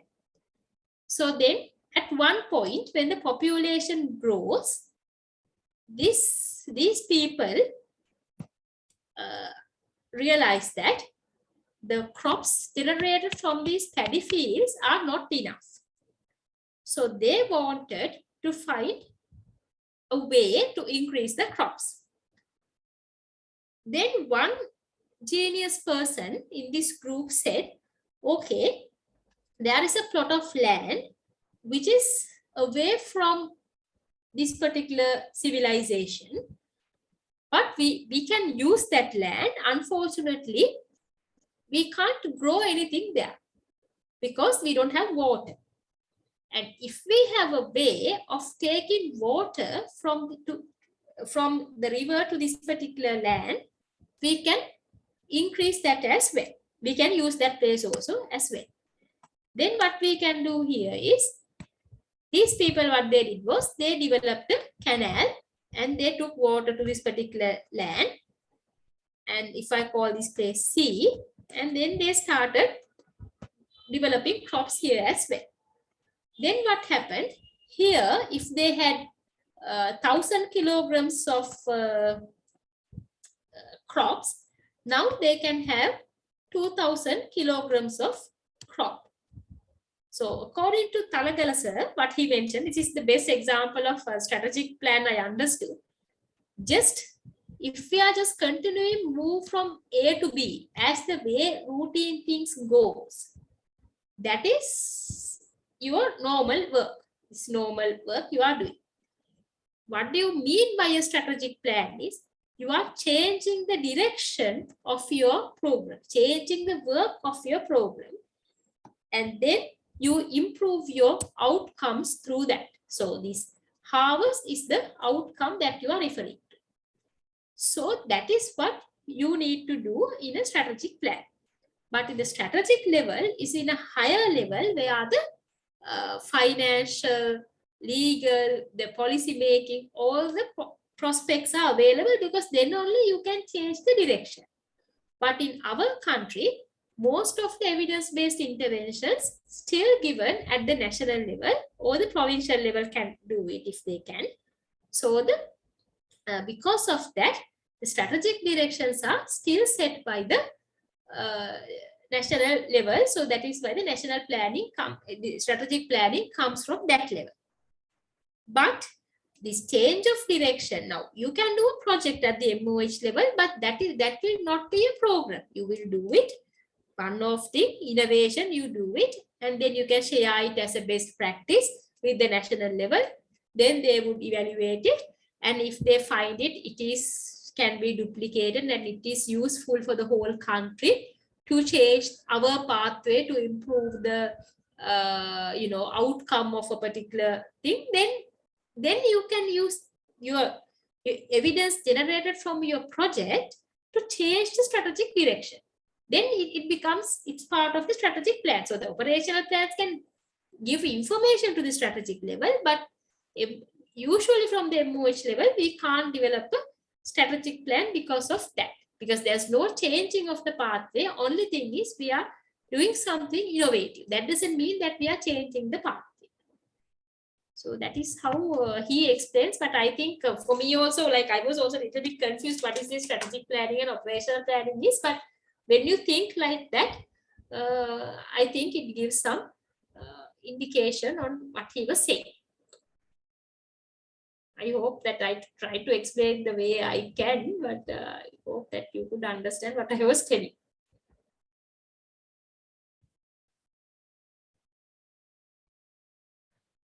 Got it? Yes, madam. Understood.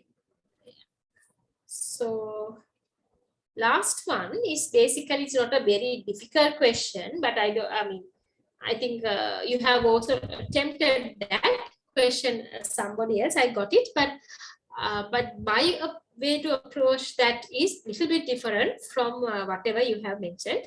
So the question is about discuss briefly the importance of the following, giving one example and illustrate with an example. So they have given 3 comparisons or three statements, arguments. So in your answer, you are supposed to agree with that. You have to say, if you are not agreeing, well, you are not agreeing as well, and finally come to a conclusion. And we can use an example to discuss on that. So that is what we are supposed to do in this. So this is now, as I said, the example answer that you have sent me, we are not like in the same chapter because I was using a very different way of answering to that.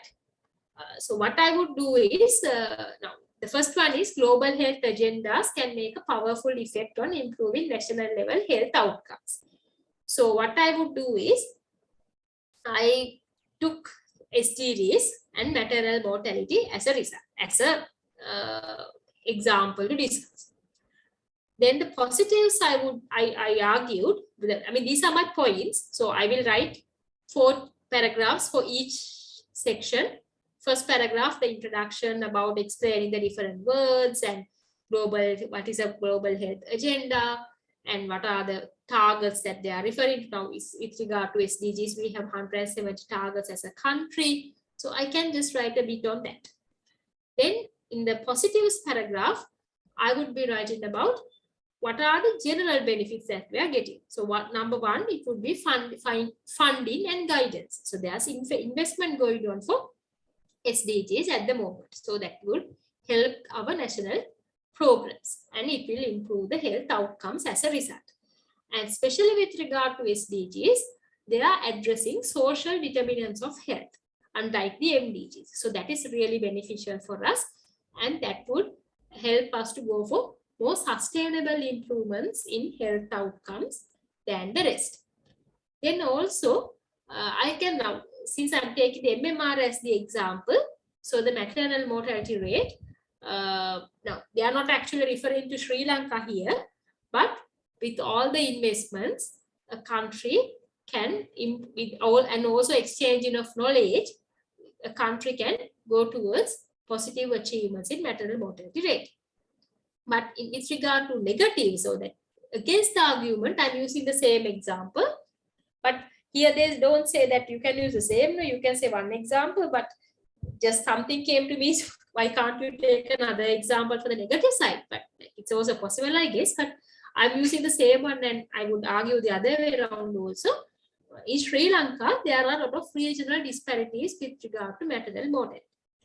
And in a country like ours, considering the investment and the other SDGs, like other goals that they have set, so our certain health goals are a lot more better, disproportionately better, so that which is not explainable by the present model, and that results in underestimating the potential of the country. So the regional disparities are not addressed. It's not addressing the actual abilities and the targets and the where we should go as a country, because these global health agendas are not targeted to one country, but they would target multiple countries. But the outliers will find it is as a problem where we should go. So that is what has happened to our MMR. I think even in our presentations we said our MMR, I mean the target changes. It's always changing. I'm very sure up to 2029 we are changing it. So that is because for us, it's whatever the targets that they are given is so unrealistic, because we have already achieved it. So if we want to say we are good, we are saying we are achieved. But if we feel like no, we want to achieve something, we are setting a different target and we say we are going to achieve that one. So it's so like crazy in a way. So that is a problem because of the global agendas targeting all the countries, not a specific country. So that is a problem for certain countries with disproportionate achievements. So that is we can discuss here. So that is how I would approach the first one using SDGs. The second one is about cost-related studies, use of evidence on cost-related studies to use in political advocacy.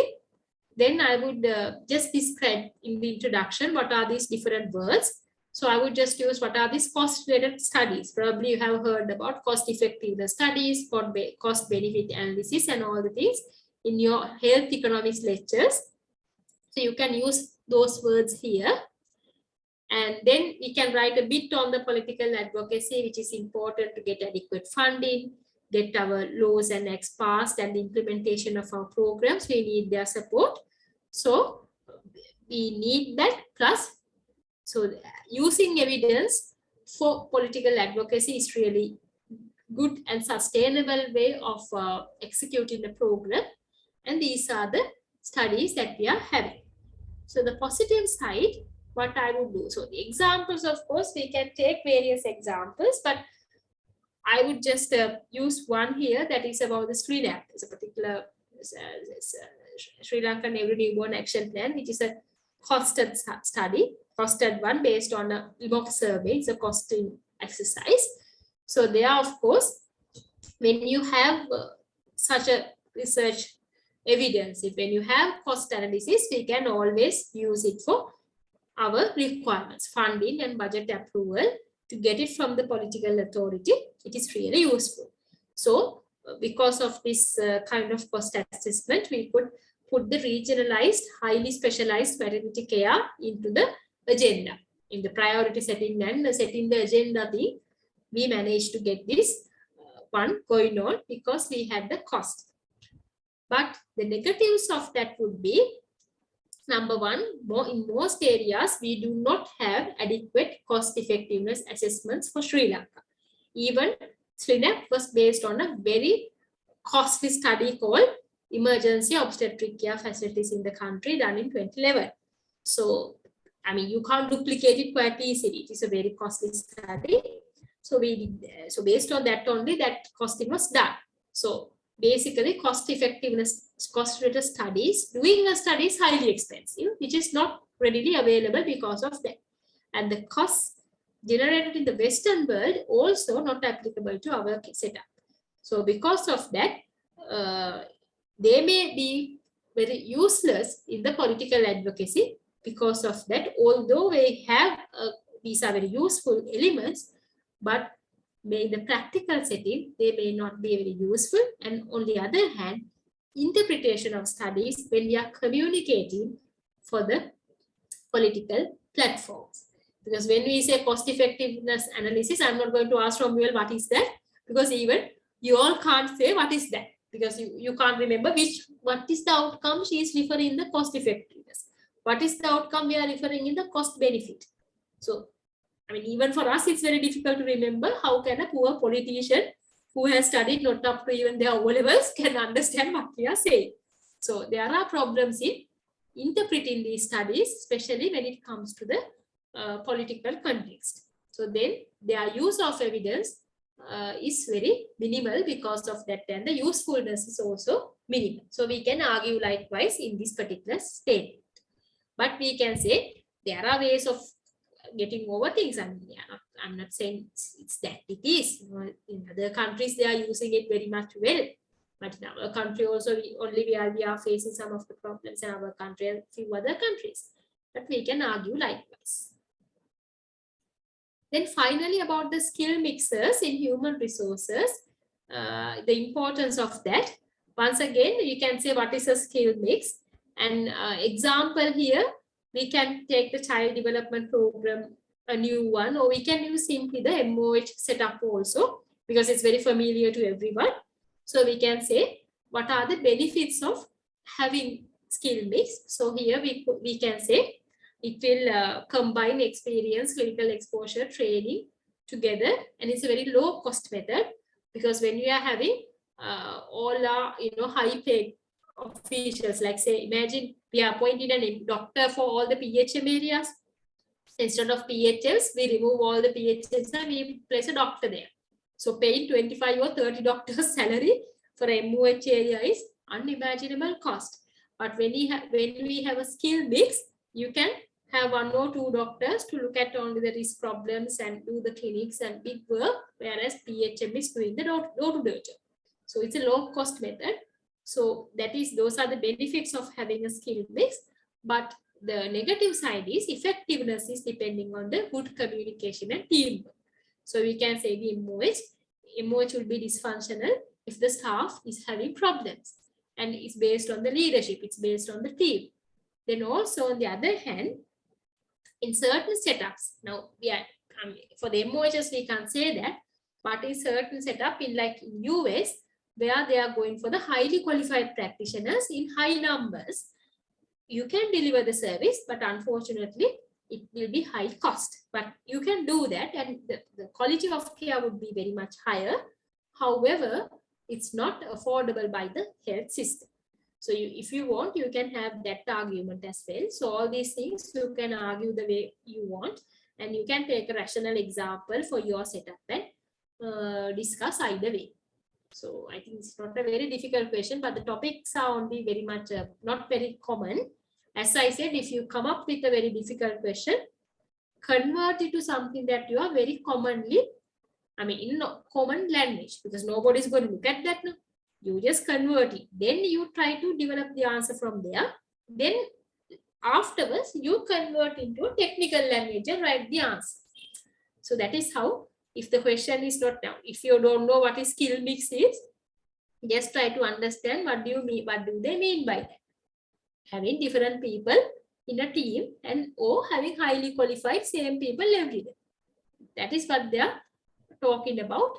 So you can compare and write. So the challenge with this question, what I understand is sometimes content may not be familiar, but if you know the art of responding, can come up with some marks. So that is it. Any questions?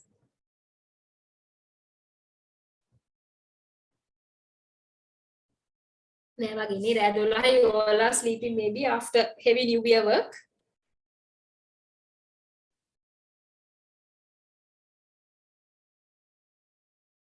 Okay, then. Any questions?